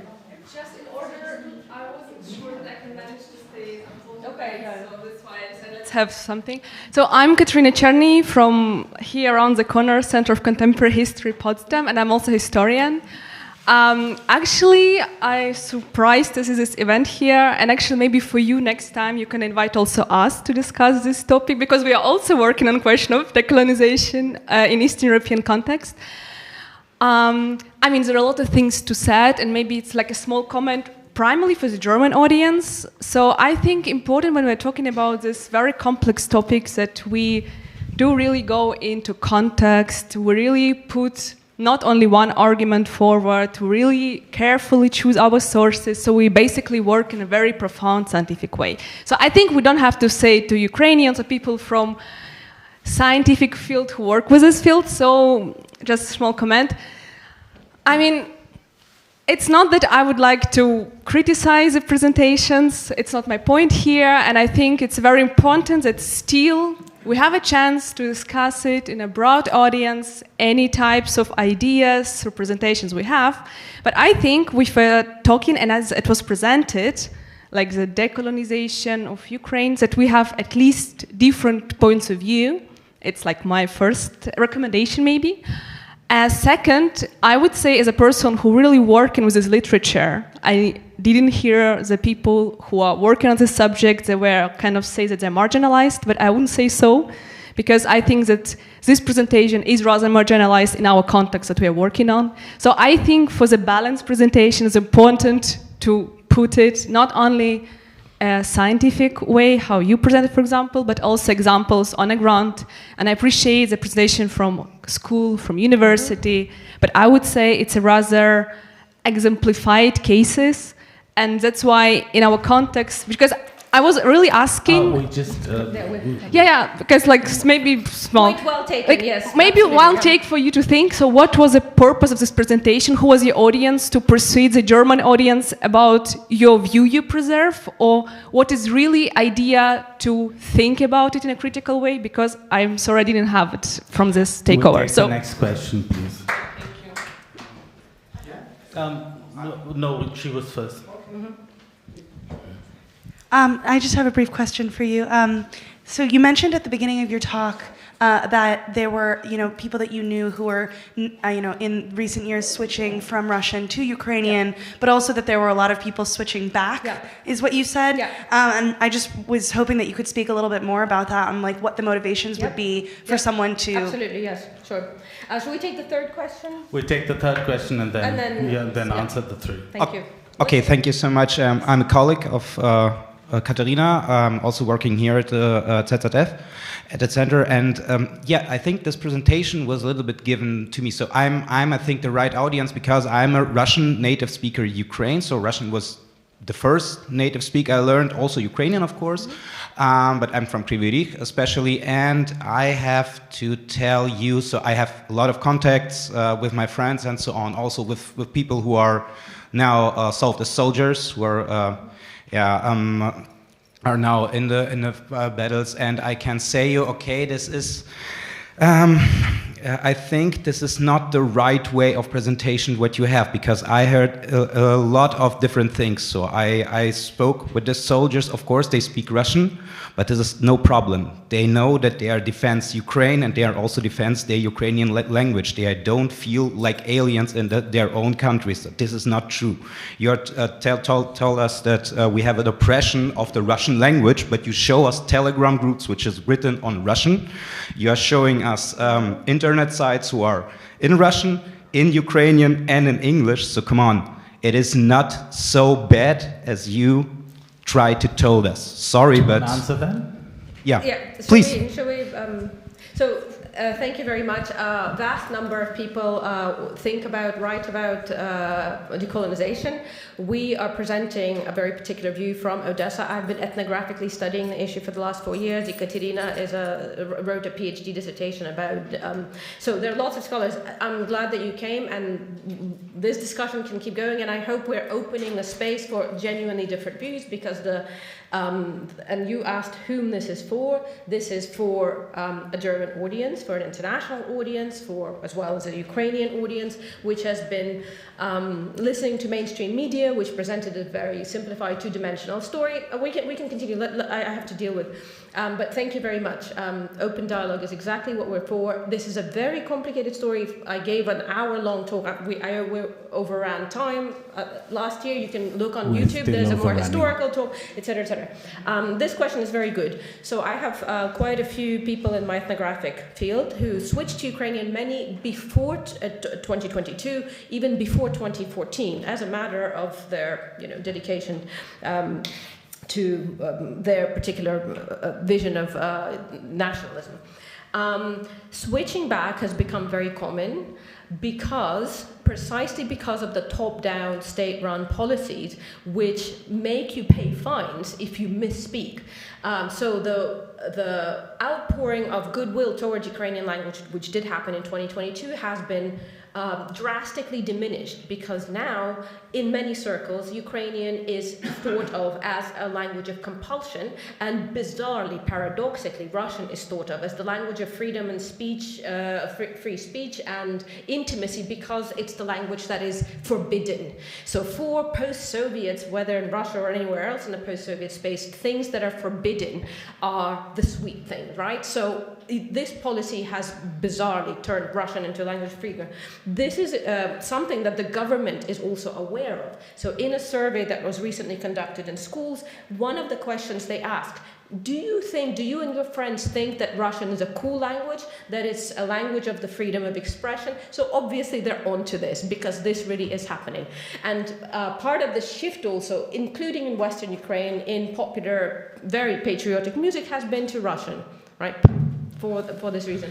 Your question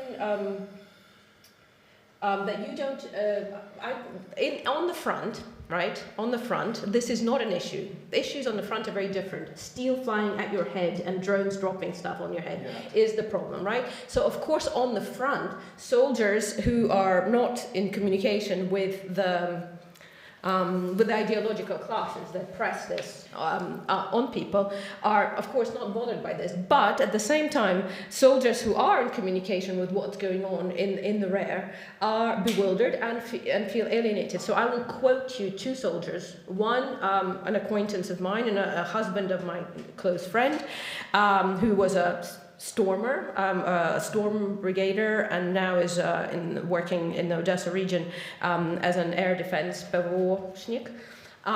He said that after the war's over, if I survive, he says, I'm going to get the fuck out of this country because I won't be able to bear a hipster in a cafe telling me not to speak the language I speak. The quote. This is a quote, right? This is a quote. I'm completely agree. Yeah. With you, Another. Can we hold so that's and right. also, if we can then. Yeah. Yep. Okay, I invite everybody to stay as long as they can because there's wine afterwards, and we can really continue. But we now move to the next set of panelists. Yes. And we show the film. We show the film. So now we have a little change of pace. We change pace. We show a fragment of a film called When Lightning Flashes Over the Sea, which by Neymann, who is here with us and will answer questions and we'll have a short discussion. This is a film filmed in Odessa in 2022 and 23, is that right, Yeva? 22 and 23, right? You filmed. And it came out in 2024. Yeah. Yeah? Okay. No, 24. It came out in last year. And was aired at the Berlin Film Festival and many others. So let's show a bit of this and we can discuss. And after that we have Dimerli, who will speak about the literary sphere, and then finally Ekaterina Mikheitseva, who will speak about heritage. I do want to actually say something. I want to say something from among the audience questions, which is, I think, very relevant to those of us who don't speak either Russian or Ukrainian. And the question reads as follows.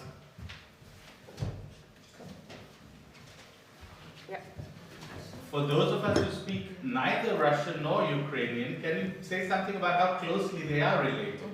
When transliterated, they look similar, comparable to the differences between German and Yiddish, or Spanish and Italian, or what? And that's from our director, Susan Neymann, who couldn't be here. Thank you, Susan. I always say Spanish and Portuguese, quite different. So most Ukrainians, the vast majority of Ukrainians understand. They're bilingual, asymmetrically. Some are symmetrically bilingual, have as much ease speaking one and the other. Many are asymmetrically bilingual, more habitual, more comfortable speaking one and the other. But languages are mutually intelligible. They inside Ukraine, for those who know them. And Ukrainians have always spoken with no trouble at all across what is known as the Kiev formula. So I have family that lives in Bucha. They speak Ukrainian at home. They speak Ukrainian. I speak Russian. We understand one another. I have family in Lviv. I go to Lviv. I speak Ukrainian, which is the language spoken by the majority there. They come to Odessa. They switch to Russian. Right? So it's a fluid, unproblematic linguistic environment. That said, Russians don't understand. They can get the gist of Ukrainian, but they don't understand it. We understand it in Ukraine because we all grew up learning both languages and speaking them. So.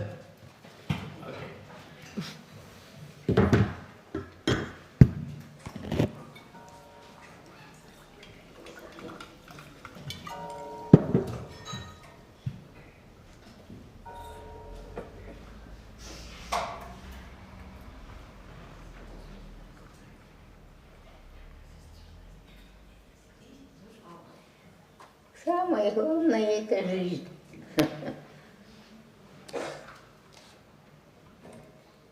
А все остальное так приложится. Был такой день, 13 ноября 1941 года, когда был назначен уже место и время, что нас должны убить. То есть в Дубасарах уже приготовлена была яма, что нас должны туда погнать и убить. Вообще Дубасары город, это был тогда местом убийства евреев. Там очень много наших родных убили. Вот, и закопали буквально там есть как гараж, что ли. Забросали просто их землей и все. Вспоминать тяжело, вспоминать невозможно, вернее. Лучше не вспоминать. Бегали дни, что мы сидели целые дни, плакали, оплакивали друг друга, потому что мы еще были совсем детьми, и родители еще не старые были. Мы ждали, и это никто не скрывал, что нас не сегодня, а завтра убьют. Вот наших родственников из соседнего села всех забрали из красных окон и убили. Их забрали и убили тоже. Вот нам суждено было остаться жить. Вот, слава Богу. Больше никому, конечно.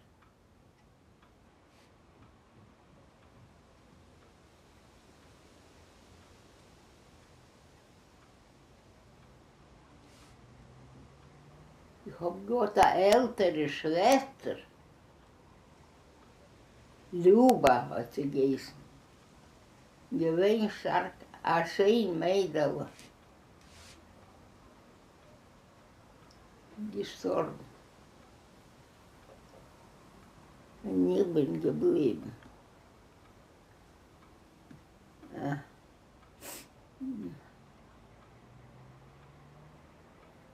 Die Eltern haben gearbeitet. Особенно папа, wie eine schwere Arbeit, Pfleger gehen in Arbeiten. Die Mama hat auch gearbeitet. Nur die Mama hat gekannt ein bisschen nähen. Nur der Maschinke nähen. Pflege nähen. Oben in Arzt, im Gott, im Archiv, haben wir Aufnehmung, als sind losen Leben. A duschen ganz Inder. Wir dürfen danken Gott. Und wir dürfen придерживаться или один мы willfähig darf mir ziehen in Schwach.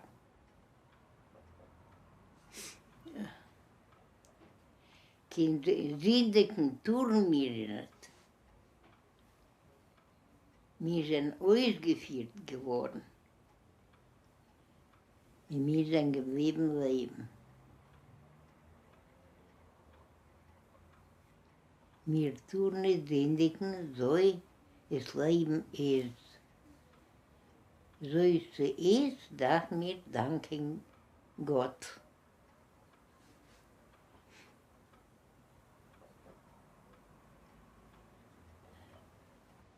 Вот такое было время. Время, что даже страшно о нем вспомнить, не то что пережить.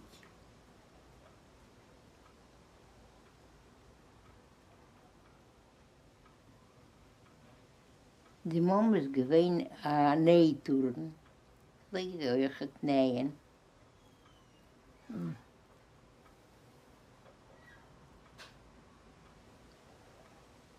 So haben wir gelebt. Von Abend bis morgen, von Abend bis morgen. Jeder Zug haben wir gewartet, als wir kommen ins Argren. Und Gott hat uns ausgeführt. Hat größten Dank ihm.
Der Malach der Gieter soll sein deine Hüter und hein bis dem Morgen früh. Mit deinen Fliegele, mit deinen Wiegele, säkert stille dir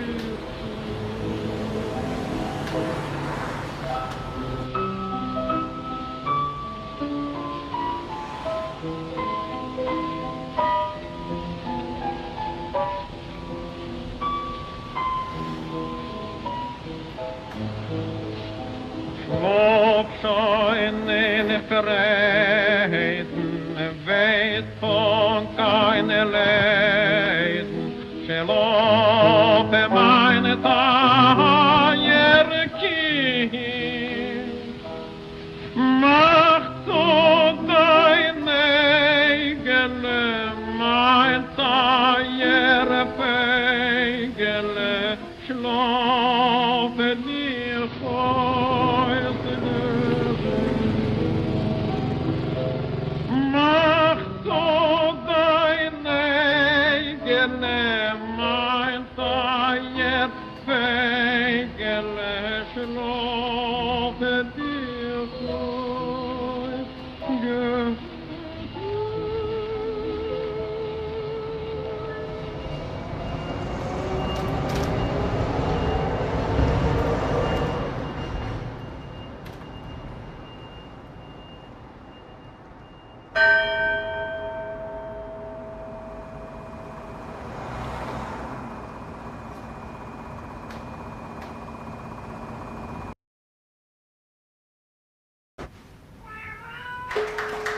Електромережі. Шановні клієнти, наразі... Nee, das zeigen wir nicht.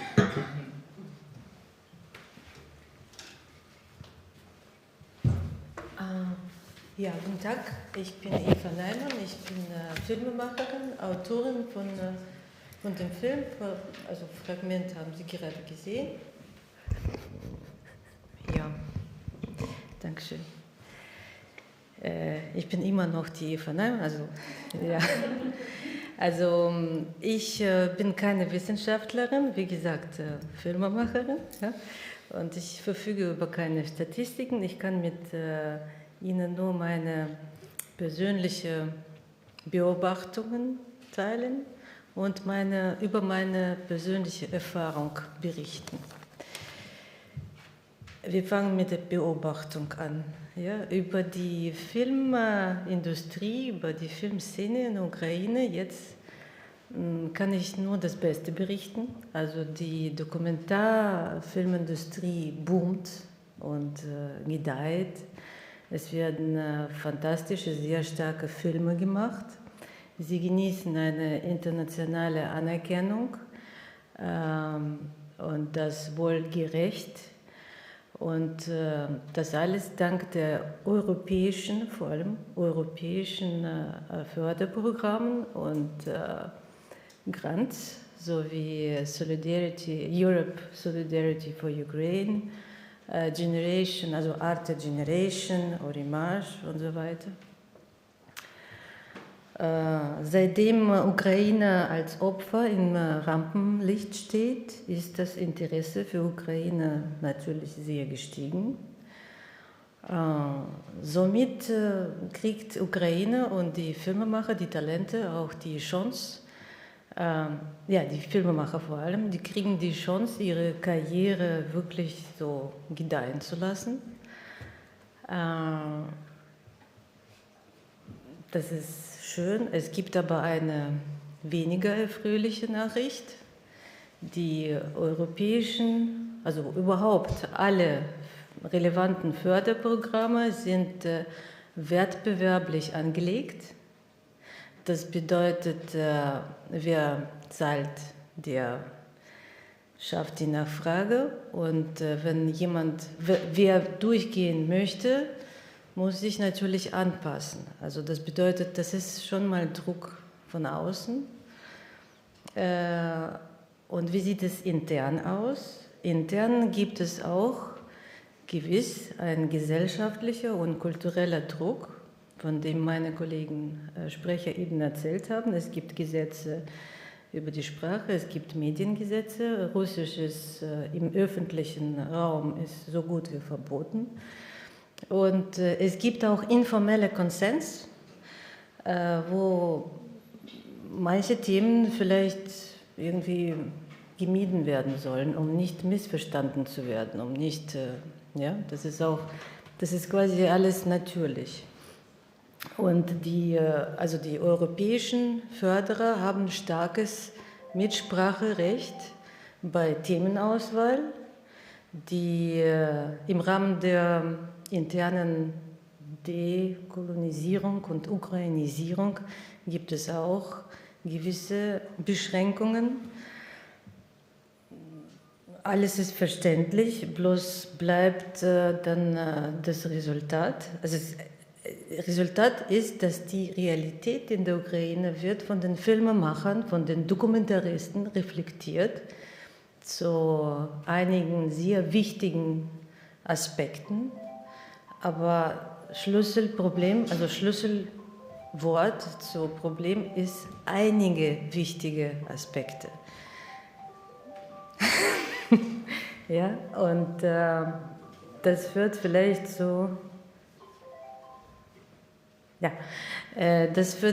zu einer doch Einseitigkeit, ja, weil die Realität in der Ukraine ist nicht nur das, was wir zu sehen bekommen, letztendlich. Ja. Also die Inhalte werden stark gefiltert und die Erinnerungen werden vielleicht dann auch manipuliert. Also auf jeden Fall die Gefahr ist da. Ja. Also wir haben auch sehr schöne, sehr starke Filme, die auch alle in ukrainischer Sprache sind. Ja. Die sind alle, also von Förderern in der Ukraine und von Festivals werden natürlich die Projekte priorisiert, die Beitrag zur nationalen Identität präsent machen, die Trauma, also solche Themen wie Trauma, Widerstand behandeln. Und die Filmemacher sind halt in diesem, also zum Glück natürlich einverstanden, das ist verständlich, weil es tatsächlich so ist, das ist tatsächlich alles sehr wichtig und verständlich auch, weil es anders nicht geht. Es geht nicht anders, weil das geht einfach nicht durch. Ja, es wird einfach nicht gezeigt, es wird nicht gemacht. Filme machen ist sehr, sehr teuer. Man kann nicht Film machen ohne Geld. Wenn du kein Geld bekommst, dann gibt es halt keinen Film. Also wir haben nur die Filme, die Geld bekommen. Und also diesen ganzen Kreislauf, ja, die einzigen audiovisuellen Zeugnisse von dem, was passiert, sind vielleicht die viralen Videos über Zwangsrekrutierung. Seltsamerweise sprechen die Leute dort Russisch, also wenn sie schimpfen. Also die Rekrutierer und die Rekrutierenden, die beiden Seiten beschimpfen einander auf Russisch. Seltsamerweise, also die Dokumentation im Film auf der Leinwand ist auf Ukrainisch. Na gut, dann der nächste Punkt, die nächste Schwierigkeit. Man darf Filme machen also es ist nicht perspektivreich, Filme auf Russisch zu machen, das ist nicht möglich. Ja? Niemand würde es heute finanzieren in Ukraine und niemand würde es nicht mal initiieren, also das geht nicht. Und das bedeutet, es gibt einfach keinen Platz für so eine Stadt wie Odessa, weil dort spricht man immer noch zum Großteil Russisch. Und das ist dann nicht so, das ist nicht richtig, ja, das ist dann irgendwie nicht richtig und dann wird es halt lieber nicht gemacht. Ein Produzent, ein bekannter Produzent von mir, der hat mir einfach ganz offen gesagt, so ein Film wie Privoz, ich habe einen Film über einen Markt gemacht, noch vor dem Krieg, also vor dem 22, ja, vor dem großen Krieg. Und der hat gemeint, heute würde ich so einen Film einfach nicht initiieren. Also diese Erinnerung an, nein, weil da spricht man auch zum Großteil Russisch. Und jetzt so meine Erfahrung. Ich habe den Film gemacht. Ja, natürlich habe ich auch dieser Film, When Lightning Flashes Over the Sea, geht über, habe ich wenig Zeit, Nastja? I think we should wrap up slowly. Yeah. Slowly. Not too slowly. We should wrap up. Yeah. Okay, also meine Erfahrung. Also das Bild, denke ich, wird durch diese Einschränkungen verzerrt, weil ich habe vor kurzem, also vor ein paar Wochen in Frankfurt den Film gezeigt und jemand aus dem Publikum hat gefragt, warum sprechen Sie doch alle Russisch? Es ist doch nicht mehr üblich heutzutage. Ich habe gefragt, warum, wenn es nicht so üblich ist heutzutage, warum denken Sie, sprechen Sie Russisch? Na, weil Sie in Russisch ansprechen. Ja, nee, das bedeutet, das ist das Resultat. Also die Dame spricht Jiddisch, ich habe sie nicht auf Jiddisch angesprochen, ich kann keine Jiddisch. In Kiew habe ich gezeigt, während der Vorführung ist eine empörte Zuschauerin rausgerannt und hat nach den Verantwortlichen gesucht, wer konnte das ins Programm stellen.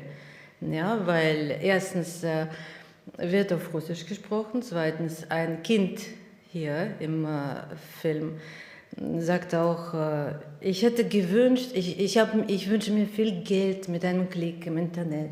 Ich wünsche mir, dass meine Lehrerin von Ukrainisch in die Luft sich auflöst. Ich wünsche mir dies und das. Und dieses Lehrerin von Ukrainisch Lehrerin in die Luft, ich kann es niemandem erklären, dass die Ukrainisch-Lehrer auch gleichberechtigt sind und der Wunsch, Lehrer in die Luft zu jagen, ist sehr populär und das ist, ja, aber das wird dann, die Dame war wirklich empört. Ja, das geht gar nicht.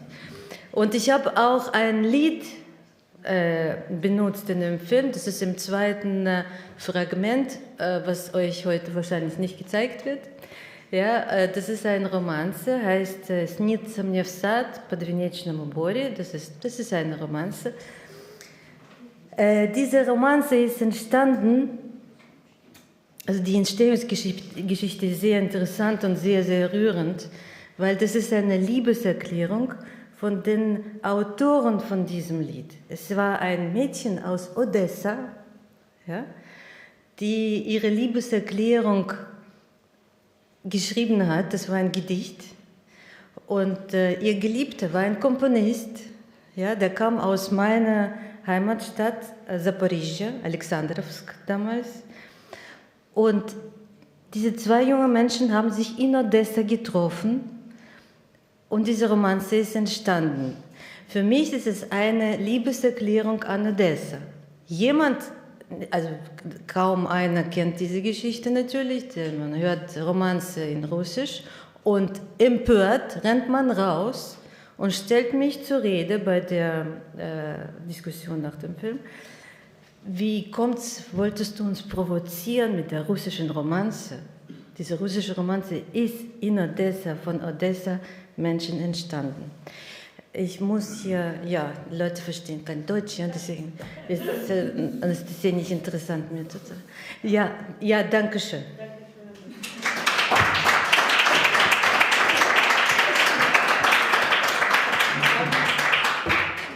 So, we have really tested your patience. We've still got two speakers. One of them said that she'd be willing to sort of give up her space. How much, do you have half an hour left in you or not really? We should have about 15 minutes or 20 and we could Yeah. have space and have a discussion. Because otherwise we get no discussion. Yeah. I think then we have to, well, I'd loathe to skip the literature section because, and I don't think the speakers will be able to cut their talks down to, you know, it's not their native language, so they won't be able to just... We can keep going a little. You shouldn't Yeah? have to talk. Yeah, okay, Maya. Maya Dimerli, head of the UNESCO City of Literature Office of Odessa, writer, poet, translator. Please welcome.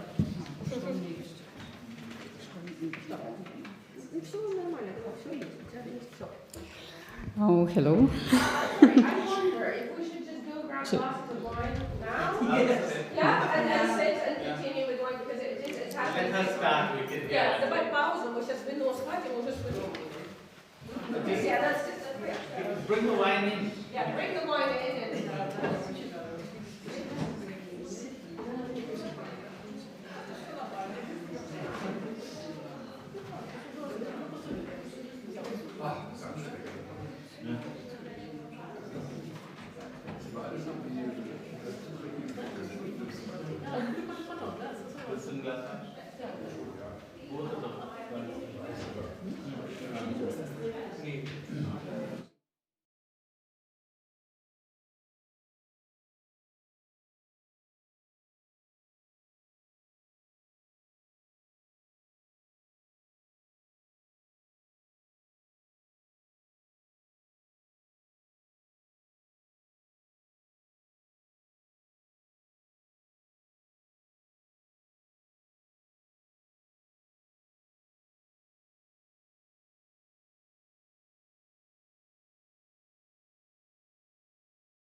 Go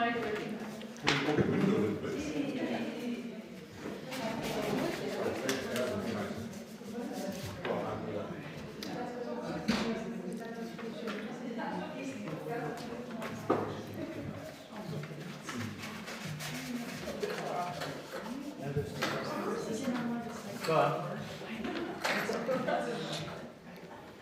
Cheers.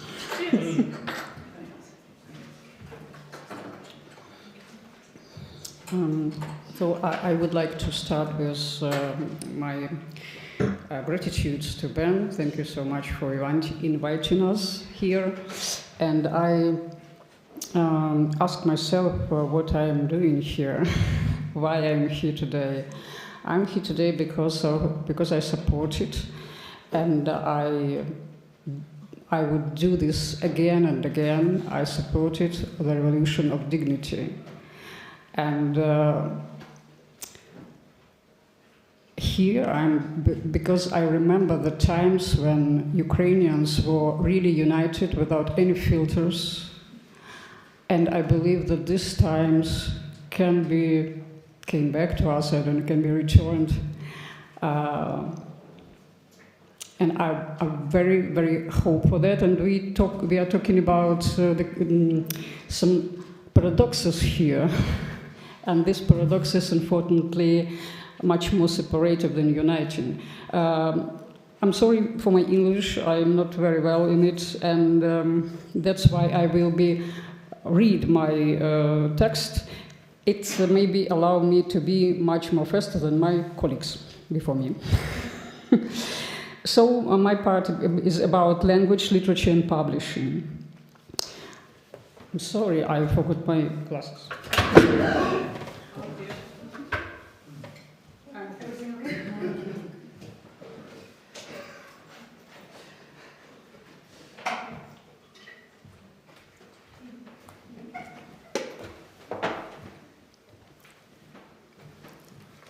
It's a very small inconvenience comparing to our life in Odessa.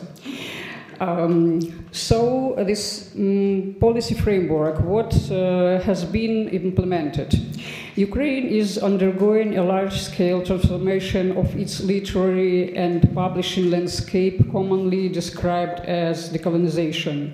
In practical terms, this transformation consists of four key processes: a break with the Russian language and book space, strengthening the role of the Ukrainian language, revision of the literary canon, and reorientation of publishing toward international, not post-Soviet markets. These processes are grounded on concrete policy decisions.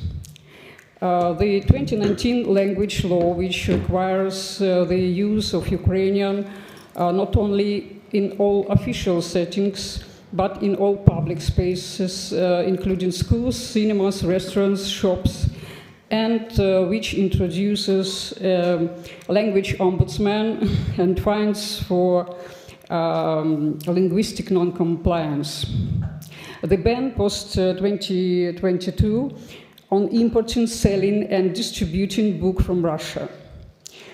State support programs for Ukrainian language publishing, a large-scale revision of library collections, resulting in the removal of tens of millions of books, many of them in Russian. First paradox: decolonization seeks cultural independence, yet unfolds in a country where millions of citizens use Russian in everyday life and at home. Mechanism, how the system operates. These policies function on three levels. State level defines legal norms and restrictions. Institutional level implements policy through libraries, collection revision, publishers, language and content policy, education, curricula and canon. Professional environment. This is the most decisive level where regulation occurs informally through reputational risk, activist pressure, expectations and fears. As a result, regulations extend beyond law into behavioral norms. Publishers abandon projects not because they are banned, but because they are risky. Festivals introduce informal exclusions of Russian language authors. Writers adjust language and terms preemptively. Consequences for stakeholders. Writers. Russian language authors face restricted access to institutional platforms. Language becomes a marker of loyalty.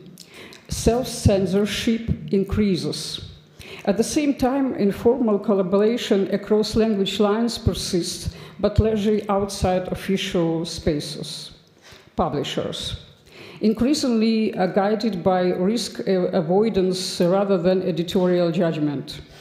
Simultaneously support Ukrainization and depend on state subsidies under the law of state support for book publishing. Internal contradiction, ideological alignment versus economic viability. For readers, a substantial portion of readers exit the market, up to 50%. Many bilingual readers shift to alternative sources, including Russian language materials. Trust in quality declines. For libraries, a removal of tens of millions of books, shift from cultural repositories to policy instruments, tension with publishers over influence on acquisition policy. Festivals and institutions. Informal bans on Russian language authors. Programming shaped by risk of disruption or sanctions. And private events remain private venues remains the last spaces for plurality, but events are often semi-closed. Recording may be prohibited, and reputational risks persist. Market consequences. These combined pressures produce a systematic contraction of the book market. Closure of bookstores and literary cafes. Shutdown of offline retail, including Yakobu outlets. It's a very large book, international bookshop. Publisher abandoning physical retails. The initial expectation that removing Russian language books would stimulate Ukrainian language demand has not materialized. Instead, readership declines, print runs decrease, prices rise, including in a growing black market for Russian language books. And key formula here is ideology does not pay the rent. Problems in the industry. To meet demand and reduce costs, publishers increasingly resort to machine translation, indirect translation via Russian, underqualified translators. This led to decline in quality and loss of trust, both domestically and internationally. The very fresh case connected to the publishing house, this like something like Family Leisure Club, KSD, Kafka on the Shore by Haruki Murakami. The book was translated into Ukrainian, published, and released for sale, but the print run was later withdrawn by the rights holder, who refused to have it issued because of translation was done hastily by multiple translators, which resulted in a very uneven and poor outcome. Reader response reveals a systemic issue, recurring low-quality translation, editorial failures, perception of machine-generated text. Rapid Ukrainization combined with funding pressure can undermine the very industry it aims to support. Support for Ukrainian language publishers does not always translate into quality commitment. Concrete cases of market pressure and destruction of book circulation. Five examples, very short. All these cases took part in 2025. Apricot Publishing destroyed part of the print run of Dream House by Yuliana Karaman due to the author's Russian language communication, and this book was from the very beginning was written in Russian and then translated into Ukrainian. Aneta Antonenko Publishing terminated cooperation with Vasil Storchak after his statement about switching to the Russian language in public posts. KSD, the same publishing house, this Haruki Murakami case, destroyed 30,000 copies of a novel by Sophie Lark after pressure from certain members of the public. Vivat, a publishing house, declines publication of Reese Witherspoon and Harlan Coben novel due to Russian contextual elements. Old Lion Publishing didn't destroy existing copies but refused future cooperation with Gerald Dicker after criticism of his public stance. This case shows how market decisions are shaped by external pressure rather than readership demand. Blocked Ukrainian publication. It's my case. From my experience. So Polish writer Aleksandra Majinska has written book Shalom, Bonjour, Odessa. This author, winner of the Marek Nowakovsky Literary Award 2023 in Poland. This book published in Spain this year and internationally presented. However, this book contains what is now considered as an anti-decolonization narrative of Odessa, being founded by Russian Empress Ekaterina II decree. A Ukrainian publisher withdrew despite secured funding, citing fear of activist backlash. Paradox of this case, the result is that a book about Ukrainian city of Odessa, which successfully fund readers around the world, is difficult to publish in Ukraine due to publishers' fear of being caught in the decolonization steamroller. Paradoxes of language, I will skip it. Academic and social consequences. You heard from my colleagues about academic situation, loss of access to Russian language scholarship, and the lack of Ukrainian equivalence at the same time, and restriction of citation and self-quotation. This slows academic development. Socially, Ukrainian becomes a symbol of unity, but also increasingly a marker of division. Some individuals shift identity towards Ukrainian, others revert to Russian language as reaction to pressure and stigmatization. And the war paradox, Russian language in Ukraine today is simultaneously the language of the aggressor, the language of victims, the language of resistance, and the language of defenders from the other side. Key examples phrase Russian worship go fuck yourself were told in Russian by Russophone Ukrainian. Russian speaking soldier and volunteer Alexander Mikheitseva was killed by Russian soldiers after saying Slava Ukraini. And a war literature written by in Russian by Ukrainian authors. And not by Russian, in Russian by Ukrainian authors. So it's not very funny because,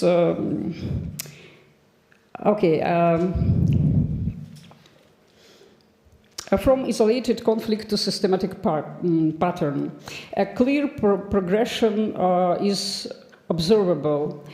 First case is direct disruption.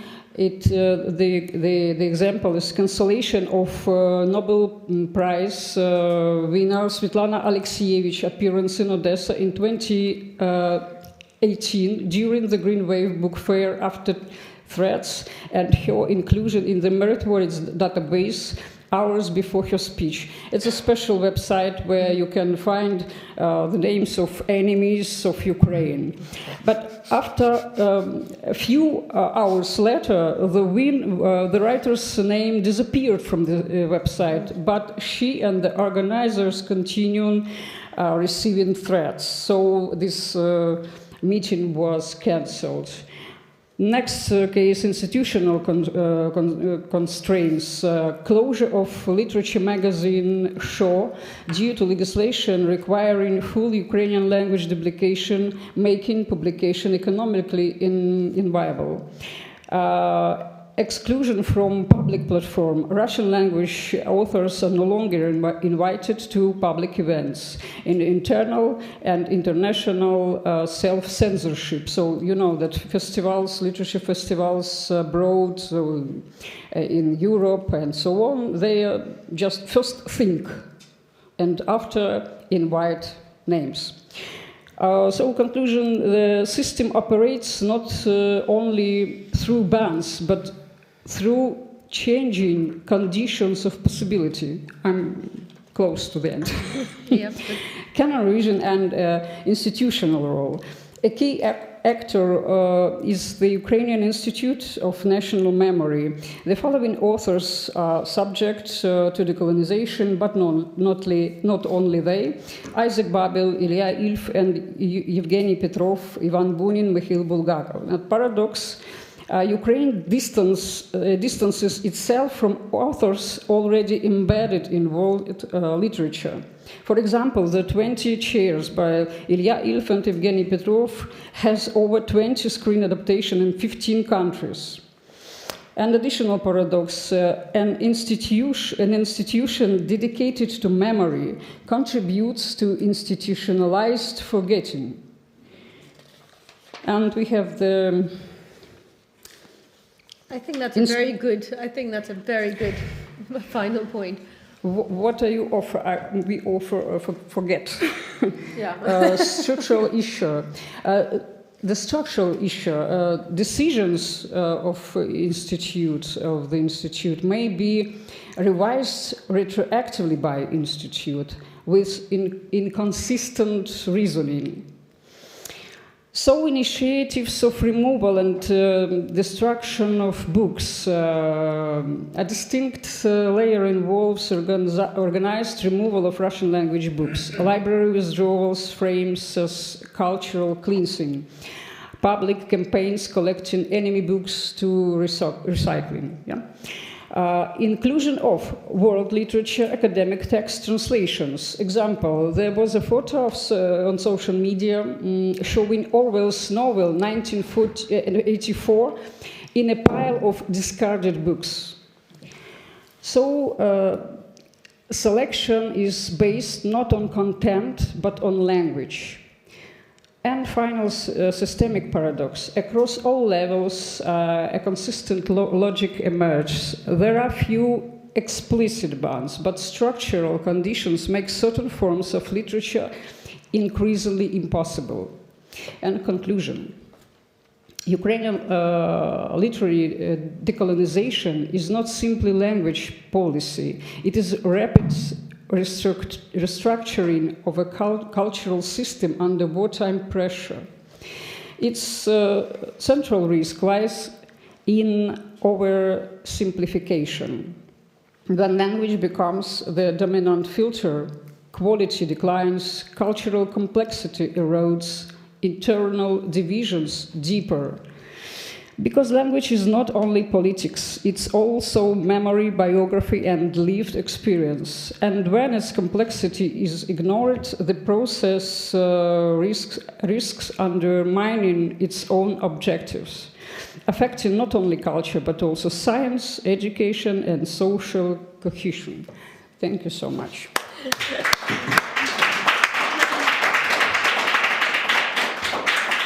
Thank you Maya, I do apologize. I do normally try to keep timing more tightly, but I must say you're actually witnessing a historic moment. This is the first time, certainly in the last 4 and a bit years, that Ukrainians are daring to speak in public about this. We have received threats. We have received, people are afraid, and people who are outpouring. This is a moment of real outpouring. So we can't really stick to timing as we would normally, but I think the event is really worth it. So Katya is the professional analyst of heritage politics in Ukraine. So we wind up with somebody who does this for a living.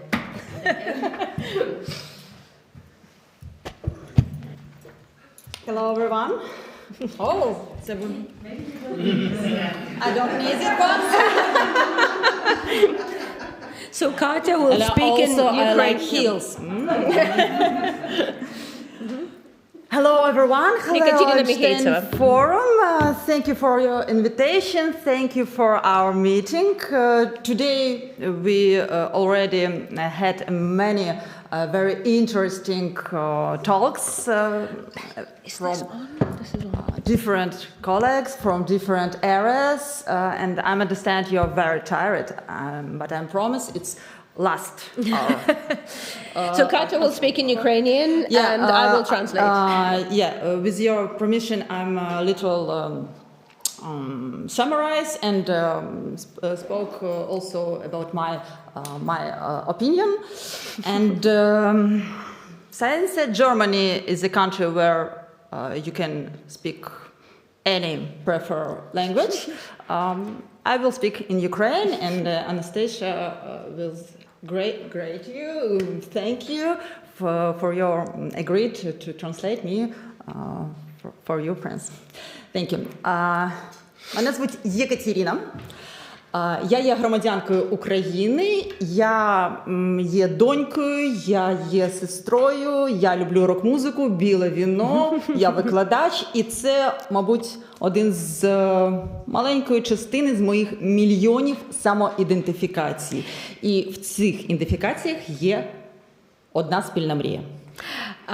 So I'm Ekaterina. I am a daughter, a sister, a Ukrainian citizen. I like white wine, and these are some of my many rock music. I like rock music. It's important. These are some of my many self-identifications, and that make up my dream. Yeah, I have a dream. І я мрію про країну, сила якої виникає саме у різноманітті їх зв'язків. В тому, де неможливо їх усунути. Про культуру як дуже складну систему, де кожен елемент не конкурує між собою, а пов'язує та створює дуже щільну I dream about a country where strength comes from the diversity of connections, not from removing them. I dream about culture as a complex system where every element does not compete for a place, but supports others. Так, і я кажу не про якусь абстракцію, це дуже конкретні речі і це дуже конкретна реальність. Ми говоримо про простір, в якому співіснує на сьогоднішній момент біля 130 етносів та близько 90 релігійних перетинань, релігійних направлень. And this is not an abstraction. This is a very real situation. We're talking about a space where more than 130 ethnic groups and nationalities live together, and around 90 religious confessions and traditions exist. Тут перетинаються у цьому просторі і мови, і пам'ять, і традиція. Це культурна реальність, яка не може бути простою, а тому сама вона не може бути слабкою. It's a space where languages, memories and traditions meet and interact. This cultural reality cannot be simple, and this is why it cannot be weak. Я кажу про це з позиції саме дослідника культурної політики, який працює з процесами не лише теоретично, а займається практичним рівнем. І саме тому я змушена зараз зафіксувати одну зміну, яка сьогодні стає дедалі помітнішою. I speak as a researcher of cultural policy who works with these processes not only in theory but also in practice. And because of this, I have to point out one change that's becoming more and more visible today. Сьогодні ми все частіше бачимо, як замість роботи зі складною культурною спадщиною, з культурною політикою, ми спостерігаємо тяглість до її спрощення. Замість утриманню, усилення редукції, замість інтерпретації – певний щільний відбір. Today, we more often see that instead of working with the complexity of cultural heritage, there's a tendency to simplify it. Instead of preserving, we see reduction. Instead of interpretation, we see selection. У цьому процесі ми починаємо визначати, що є своїм, а що зайвим, що зараз є на часі, а що не на часі. І поступово ми прибираємо те, що випадає з цієї логіки. We begin to decide what is ours and what is extra. What is relevant now and what is not relevant now, and step by step we remove what does not fit into this logic. І у цій логіці є одна дуже проста назва – деколонізація. And this logic has a name – decolonization. Слово, яке в українському контексті вже мало нещодавно майже бездоганну репутацію та бездоганну таку інтонацію. Слово, яке одразу задає певну рамку розмови всередині самого простору. І водночас її межу. Саме тут починається наше головніше випробування. This word has a strong moral meaning in the Ukrainian context. It immediately creates a frame for the discussion and at the same time sets its limits. And this is where the most important part begins. The problem is not in the word itself. The problem is in how this logic works. І проблема тут не в самому слові деколонізація. Проблема в тому, як працює її логіка, як не певний інструмент мислення, осмислення, інтерпретації, а саме як механізм жорсткого відбору. The problem is the use of the word not as a tool for thinking, but as the mechanism of selection. And this changes the main principle of working with cultural heritage. Саме такий підхід змінює сам принцип роботи з культурною спадщиною. Інтерпретація вже більше не передує рішенню, вона вже є його умовою, вона стає його певним виправданням. Interpretation no longer comes before the decision. It is no longer a condition for the decision. It becomes a justification for it. Якщо ви змогли помітити, то у нашій ситуації, в нашому контексті, рішення приймається по-перше, а потім вже з'являється певна інтерпретація для цього рішення. The decision is made first, interpretation appears later. І це добре ми відчуваємо в певних конкретних кейсах. Наприклад, у випадку перейменування вулиць в Одесі, в Харкові, в Дніпрі, в Києві, які пов'язані з відомими на весь світ письменниками. І це, наприклад, щодо Одеси. Ільф і Петров. Це локальний контекст про міську історію, про певний літературний вимір, який відходить на другий план. Визначальним стає відповідь загальній політичній рамці. And we can clearly see this in real cases. For example, in the renaming of streets connected with Ilf and Petrov. The local context, the history of the city, and the literary dimension are removed to the background. The main factor becomes how this fits the general political framework. Або, наприклад, випадки демонтажу пам'ятників без попереднього публічного обговорення, епістемологічних заходів. Рішення приймається дуже швидко, а пояснення вже з'являється постфактум, після.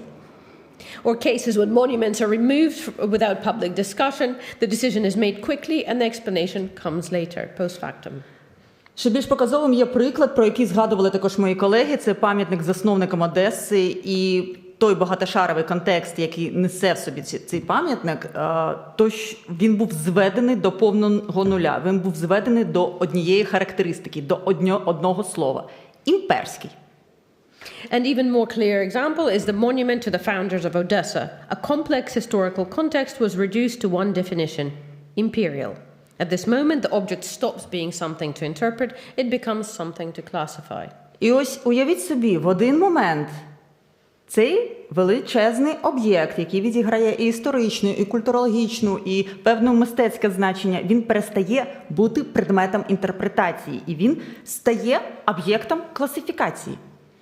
Interpretation gives way to classification. Так, і на мій погляд, парадокс якраз полягає в тому, що ця логіка не нав'язується ззовні. Вона відтворюється всередині самого українського контексту через рішення, які поступово стають нормативними.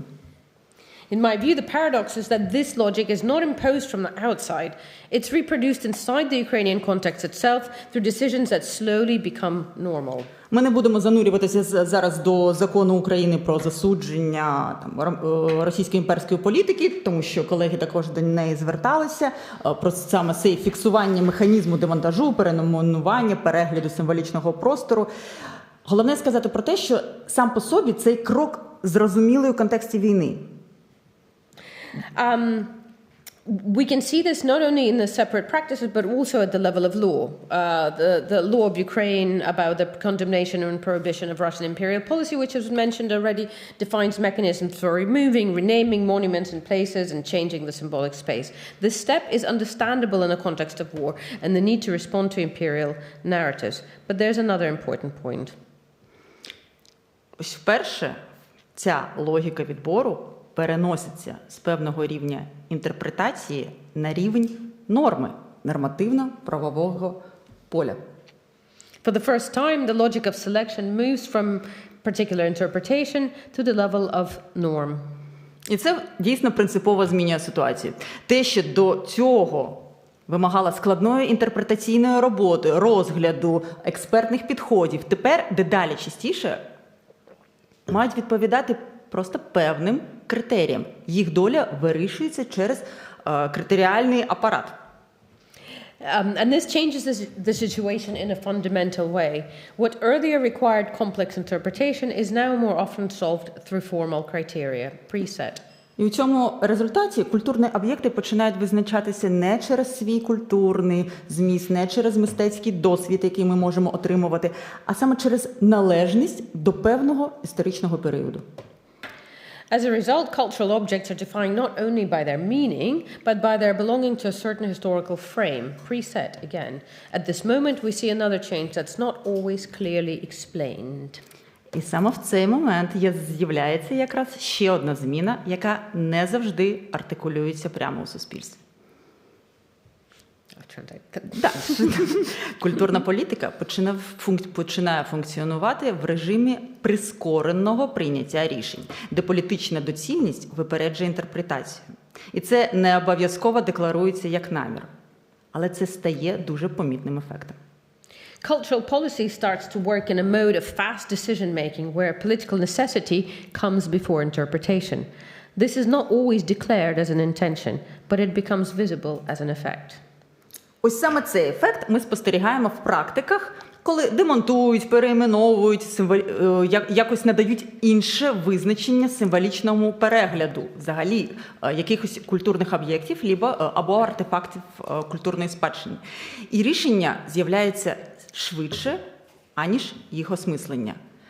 А інтерпретація взагалі іноді виконує лише функцію легітимації того, що вже відбулося, того, що вже прийнято. We see this effect in practices of removal, renaming, symbolic revision. Decisions appear faster than their understanding, and interpretation more often becomes a way to justify what is already decided. І для того, щоб зрозуміти логіку цього процесу, давайте пограємо та побудуємо невеличкий такий простий силогізм за Аристотелем. Всі ми любимо Аристотеля. To understand the logic of this process, let us build a simple syllogism after Aristotle. Перша посилка. Деколонізація вимагає вилучення з публічного простору всього, що пов'язане з імперським домінуванням. Друга посилка. Українська культурна спадщина формувалась як змішаний простір, де імперські, локальні, міські, освітні, художні елементи часто нероздільно переплетені. Thesis. Decolonization requires removing from public space everything connected with imperial domination.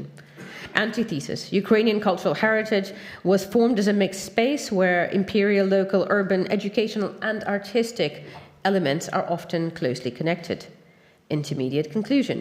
To follow this logic consistently, we need to clearly separate what is imperial from what is not. But here the problem appears. In most cases, it is impossible to draw the line without simplification, loss, or arbitrariness. And move with, і рухаючись за цією логікою, ми можемо зробити певний проміжний висновок. Щоб реалізувати цю логіку послідовно, потрібно чітко відокремлити імперське від неімперського. І ось саме тут виникає проблема. У більшості випадків таку межу неможливо провести без того, щоб привести до спрощення, до втрат або до вільності. Final conclusion. Decolonization requires a boundary that it cannot create without destroying the complexity of the object itself.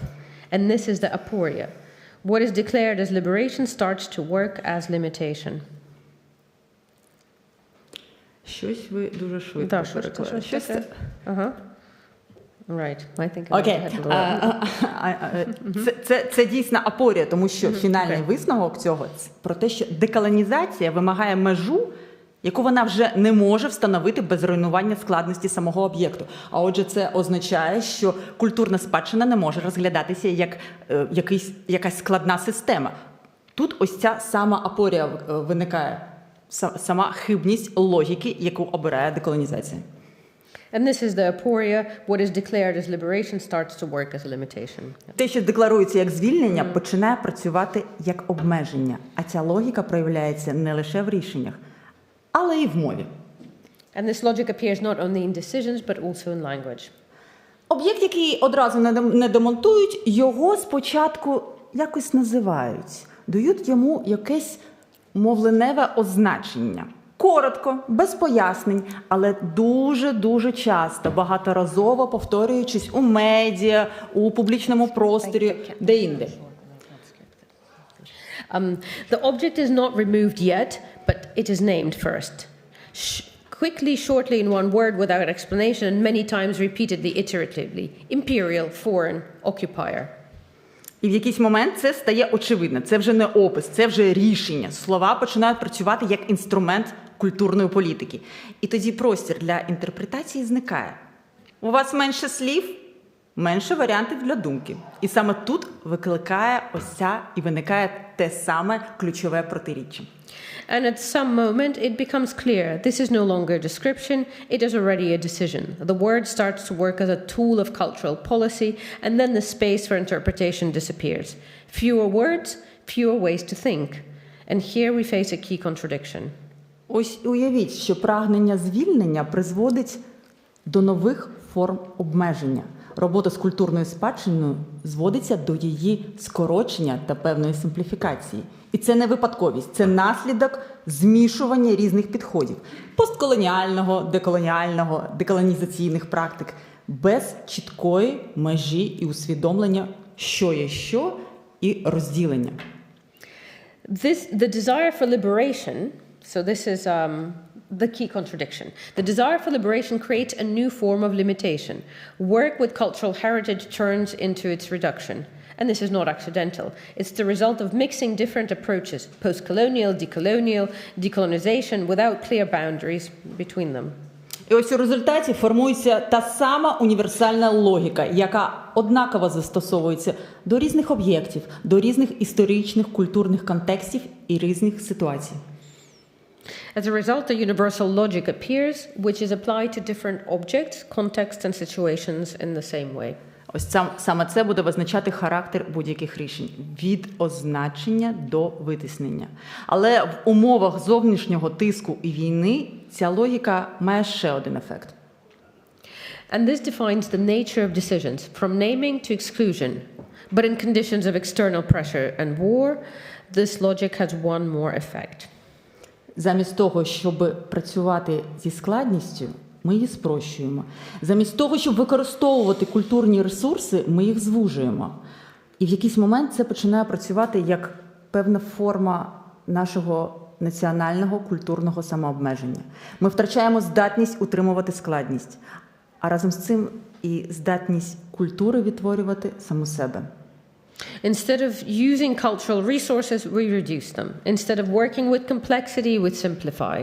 And at some point, this starts to work as a form of national self-limitation, self-reduction. We lose the ability to hold complexity, and together with it, we lose the ability of culture to reproduce itself. Культурна політика, культурне середовище, культурне надбання – це не лише об'єкти, артефакти, це простір. Це простір, який існує в людях. І саме тут виникає головне питання. Чи можемо ми дозволити собі втратити складність в умовах війни? Cultural heritage is not only objects, it's also an environment, and this environment exists in people. And here the main question appears. Can we allow ourselves to lose complexity in the conditions of war? І, можливо, саме зараз постає потреба не лише у звільненні від минулого, а використовувати його як ресурс і не боятись працювати та бути складним. Maybe now there is an urgent need not only to free ourselves from the past, but also to use its resources and not be afraid to work with complexity, and indeed to remain complex. So I promise to be short, because I tried. If anyone have a question, I will. Well, we will now open. I mean, you've been extremely patient, and we're very happy to take you out for drinks after this. Let's. Do we have time for 15 minutes for discussion at least? Yes.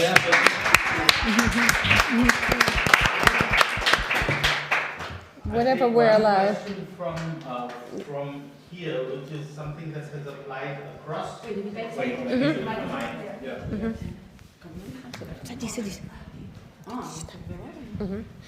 There's a question from online, which I think applies across the papers, so I put it to the panel. What is your take on Karl Popper's paradox of tolerance in the Ukrainian context, where Russia's language and culture have been rather aggressively spread across Ukraine during many historical periods by the Russian state? So if Russia is not tolerant to the Ukrainians, Ukraine now takes the opportunity to mirror such intolerance at a state level. And before we answer that, are there any more questions from the floor? We'll collect. I had a question to Maya. You were quoting something about Orwell's 1948. I didn't quite understand that. Maybe you can elaborate. 1948? 1984. 1984. Okay. Okay. Про Орвелла выброшенного вопрос. Take one more question. So I just, there's an obvious question for me, which is, this is all about cultural policy and literature and heritage. But has there been, and I was very curious about the paper where people aren't allowed to cite their own previous work in Russian. So has there been a similar project to decolonize medicine or science from Russian influence? I mean, like natural science, like physics or astrophysics or engineering, because obviously there must be a lot of, or math, or chess. There's a lot of things that are Russian that I would love to know if there's a similar effort to decolonize. Thank you very much. So I'll very quickly answer the first question that came online. While should we just pause while I remember? Take one more. I'll try to remember it. Well, it's a question, or maybe just a remark. There's certainly a parallelism between this language fight and the fight on the religious level, where the Russian Orthodox Church, or however it is called now, is kind of fought as, again, another instrument of colonization of Ukraine, which is, of course, a very doubtful subject, as well as much as the language dispute and language conflict is very doubtful. You mentioned this very much. You can be a patriot, a Russian-speaking Ukrainian patriot. You can be a Ukrainian-speaking Ukrainian patriot. Can you also be Russian Orthodox or formerly under the Moscow Patriarchate Ukrainian patriot, and as well as a adherent to the Ukrainian Orthodox Church, and as well being a patriot? There's a certain parallelism between language and religion, which is not also unusual in the history of mankind. Will you take one more? Yes. As from me, and it's actually, it starts from Eva's film. So the woman who you were interviewing switched, probably without even knowing it, from Russian to Yiddish and then back again in memory. And I think that's a very interesting usage, and it's very instructive to all of us that when a language gets to the stage where it is not even consciously used, then to try and police it makes no sense at all. And even if you get to the stage where you can stop somebody from using a language publicly, they are actually translating in practice. And I wonder if the panel had any responses to that. I think that's for you. Are there other questions, or can we shoot? Right. So the first question was about, Russia had this chance to bully Ukrainians linguistically. Now Ukrainians have got their chance to bully Russia. Now this is not just, an eye for an eye leaves the whole world blind. That's a nice moral, and we can agree with that or not. The problem is much deeper than that.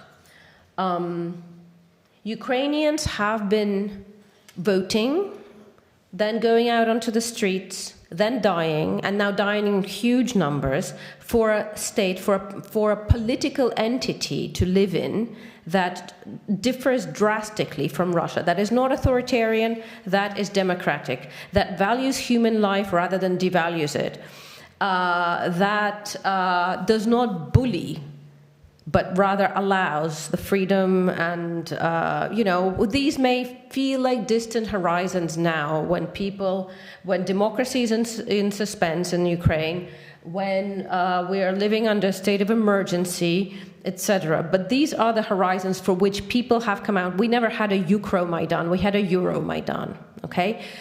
So this is a betrayal. The emulation of Russia's bullying policy is a betrayal of the fundamental cause of the fight and of the deaths that are happening by the hundreds of thousands now in Ukraine. So this is very deeply wrong and felt to be so by a large number of people. So in terms of the church, yes, the church is a much more complicated matter, because this is not simply a matter of daily communication. These are institutions. And we do know that quite a lot of the church in Ukraine was funded by Russia. The question is outstanding of whether, this funding was connected to any kind of obligation on the part of the churchmen to Russia. But your question was, are there Orthodox people in Ukraine who are patriots? Yes. Are there Orthodox people who go to the church, that was funded by Russia? Yes. Are there Catholic patriots? Are there Orthodox patriots? Are there Muslim patriots? Are there Jewish patriots? Yes. Is the decision to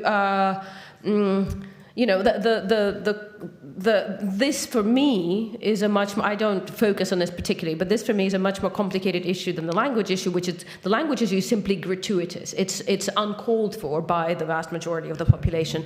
The church issue is also very divisive, very detrimental, but it has a justification that has a lot more grounding in institutional and the political economy of these institutions. But unfortunate that it does, would I run this policy now? No, but... No. I would like to answer... Yeah. But 1984, why was 1984? I would like to answer thank you. I would like to answer the question from our listener about the Ukraine, the need to mirror our enemy. But I think that we are in a situation as like fighting against a dragon. So you can become a dragon that you're fighting against, and we are very close to that. And if we mirror the actions of our enemies, we build the same system. I think it's not wise, at least, and it's destructive for country. And I love this country. I would like to keep it united as people, as territories, of course. So I think it's the point we need to think what our how we acting because it's very important. It's not like you tell me something not pleasant and I should fight again. No, it's the same methods. We need to find our methods to keep our humanity and our unity and fight back to our real enemy, I think. So yes, the question, why was 1984? Почему вы просили книгу Орвелла? Oh, it's about Orwell. I'm sorry. I have problems with hearing that I cannot understand. So I don't know. People are act emotionally. So it's absolutely understandable that everyone hates Russians, but you need to understand that there are Russians in Russian Federation who support the war, who are really... But was it because it was translated into Russian? Or? Yes, because it was collecting the book in Russian language of enemy. And everything, despite its technical literature, science, translations, or so on, world literature, people just throw it because of feelings, but we need to think. Feelings can lead us in a very wrong place. It was a Russian translation of the text. Of Orwell's 1984 Yes. was thrown out. Because it translated into Russian. That was a simple technical question. So it's not about content, it's about form. And it's very stupid. Also in terms of, there's a local supermarket chain announced a drive to bring in Russian language books in return for vouchers or something like that. So I'm not sure how many books were brought in, but The Guardian very joyfully advertised Ukrainians are getting rid of Russian language literature. There was a countrywide boycott of the supermarket that went out, and that didn't appear in any of the European or American newspapers. Lviv-based channel, Lviv is predominantly Ukrainian-speaking, had a post about books being thrown out and so on, and most of the comments were negative, both in terms of dislikes and in terms of the written comments. So this is not the overall. It does happen, sure, and it's shocking to anyone who loves books, right? But it's not an overwhelming sort of people's outpouring, but it does happen, of course. So did any of the panelists have any last? Question. So your question. No. Let it question. Yeah. About natural sciences. Yeah. Oh, sorry. About natural sciences. Yes, you get. Yes, from academic sphere, first of all, translation. We, as I mentioned before, we have from 0 point to create a new scientific language. It happened now, but some paradoxes. For example, with the famous mathematics school in Odessa. It's a famous, one of the best in the history of this territory, Mathesius school, and just now our Department of Mathematics was punished by using of the books in the syllabus for the students. Really, we criticize this decision and have to find solution, but to translate mathematics text and natural scientific text in Ukrainian, it's a real simplification, dilettantism, and просто перевести very fast. It's impossible. It's impossible. But what do we have to do in this period? Why is it impossible to translate? Scientific text into Ukrainian very fast. It's impossible. Yeah. But it's not negation of this. It's real paradoxes we have to know about and follow for. So it's a similar problem, a very fast-track translation, which produces, even with AI translation, I mean, multiple translators are employed, AI is employed, it's very poor quality, speed is of the essence, but I mean, surely this is a minor problem compared. My idea was not, it wasn't just about language, yeah. It wasn't yeah. just about language, it was about also concepts, right? So, like, do Ukrainians still fly in Tupolev jets? Yeah, sure. Or not? Right, because every time you get on a Tupolev, aren't you participating in Russian imperialism? Yeah, no, sure. So I'm not. That's a very good question. I'm not sure about the scientific field, but the Ukrainian government's now got a new drive to rename coins, so that kopecks are not going to be kopecks; they're going to be sharks and so on. So there will no doubt be the way that there's been a decolonization of maths in the United States, and kind of exactly. I'm sure this will, but it's an infinite symbolic field which will proliferate. And I mean, we have a scientist, a biologist, a marine biologist in the Cosmopolis, and he would be very well placed. I can give you his email, and you could write to him. He would give you a very articulate account of both the academic citation practices, but also very specifically inside the science. I have a question that ties in directly with what you just said, and some other things that were said generally. So there was worry that what was happening in Ukraine with the language policy was a mirroring of the brutality of Russians in earlier eras. But what about the possibility that the mirroring is actually happening in the other direction, toward the West? I'm thinking that we have maybe a case of cross-cultural mimesis, where pro-Western Ukrainians are trying to demonstrate their pro-Western bona fides by adopting the very sort of language, symbolic-based policies that countries, the West, universities in the West use to frame conversations about oppressors and the oppressed. That's the post-colonial language, decolonization, all that stuff. And I'm wondering if the message for all of this language policy is actually also a message to the West, saying that we can play the same sorts of, I don't know, I'm not saying games, but we can think in the same ways as the West thinks, and this is why we deserve to be part of Europe, and etc. Yes, this is no doubt a mimesis, but there's also a political economy to this. They're not simply performing to the West, that we can do identity politics.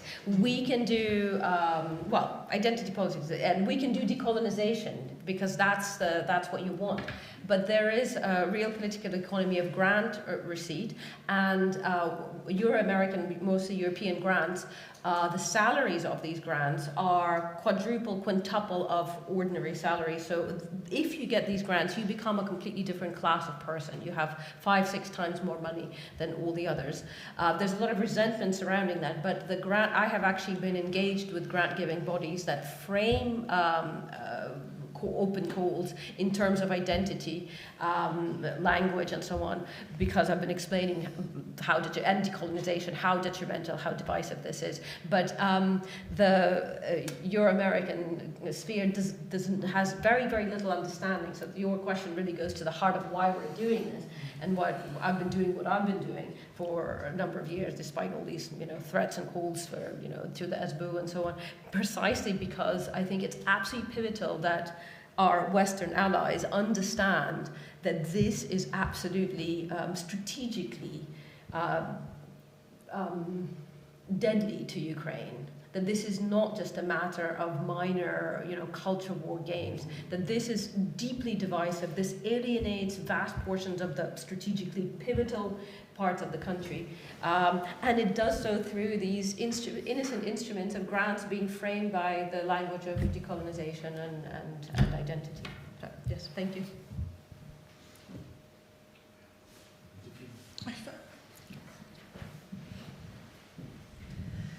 Hello.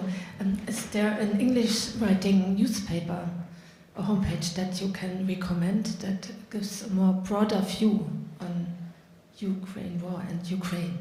Is there any English writing newspaper that gives a more broader view or about the topics you are talking? So actually, our campaign to defend Odessa World Heritage in 2024 was really the first moment at which European newspapers and then a bit later a couple of American newspapers, including the New York Times, have started bringing attention to this being a divisive issue rather than a simple Ukrainians decolonizing themselves.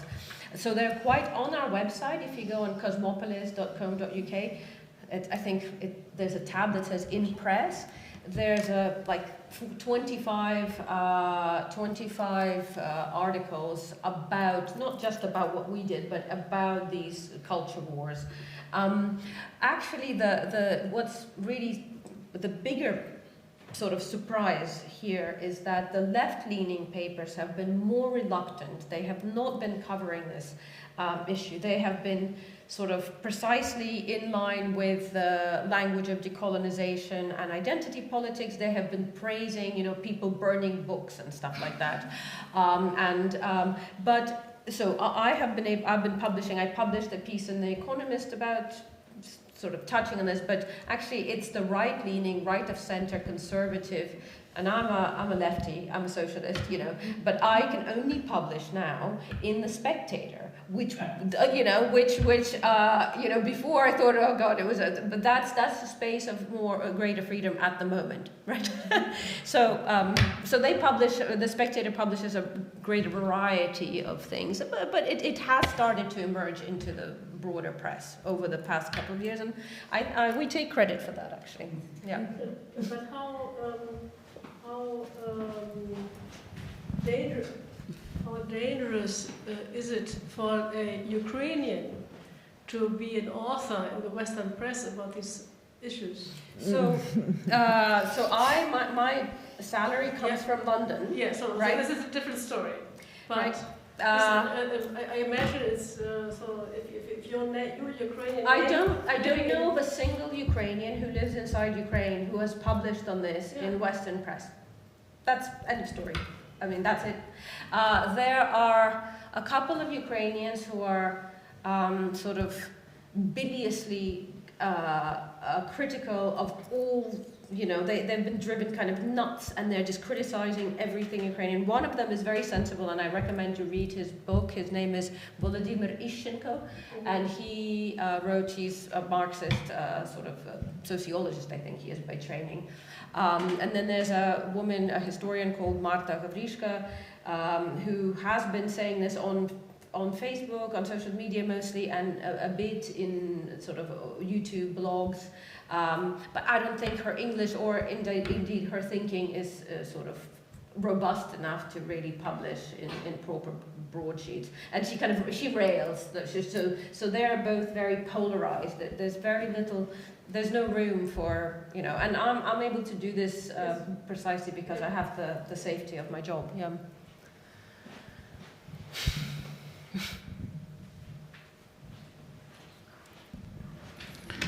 Well, if there are no immediate questions left, or if anybody didn't want from the panel to have the last word. Your question was partly. I was partly to you. Yeah. Was it a question? All right. Well. Kind of a comment for a comment. Yes, you were right. In fact, these ladies switched from Russian to Yiddish unconsciously, and I was surprised, and she was relaxed, and so I was lucky enough to record it. And, yeah. I also hope. Sorry for the last question. It's always a kind of imposture. But I think why is it so necessary for strengthening, allegedly, the position of Ukraine versus Russia strategically, even in a sort of military mobilization, to have only one language, to be identified with this one language.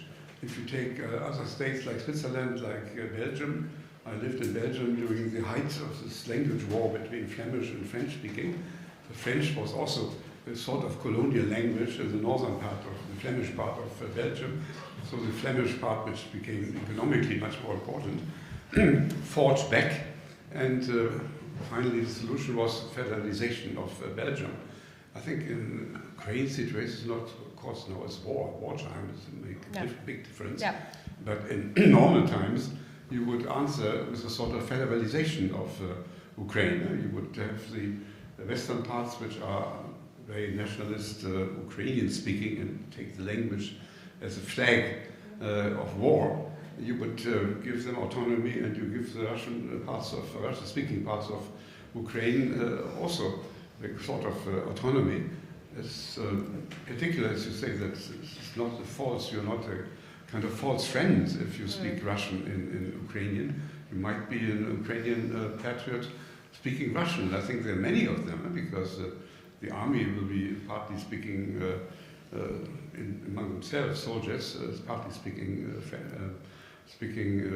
Russian, partly speaking Ukrainian, understanding each other one way or the other.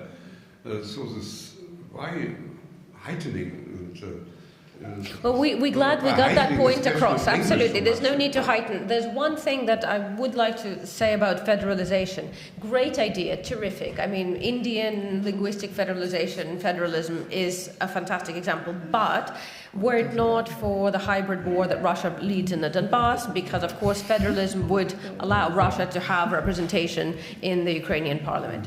So that's where that stumbles. But everything else, you've absolutely got our point correctly. So I think we need to.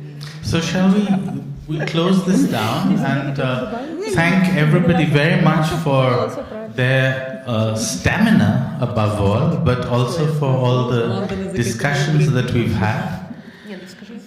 Thank you all on behalf of the Einstein Forum for coming. Many thanks to my colleagues for their patience and stamina as well. And good night. Good night.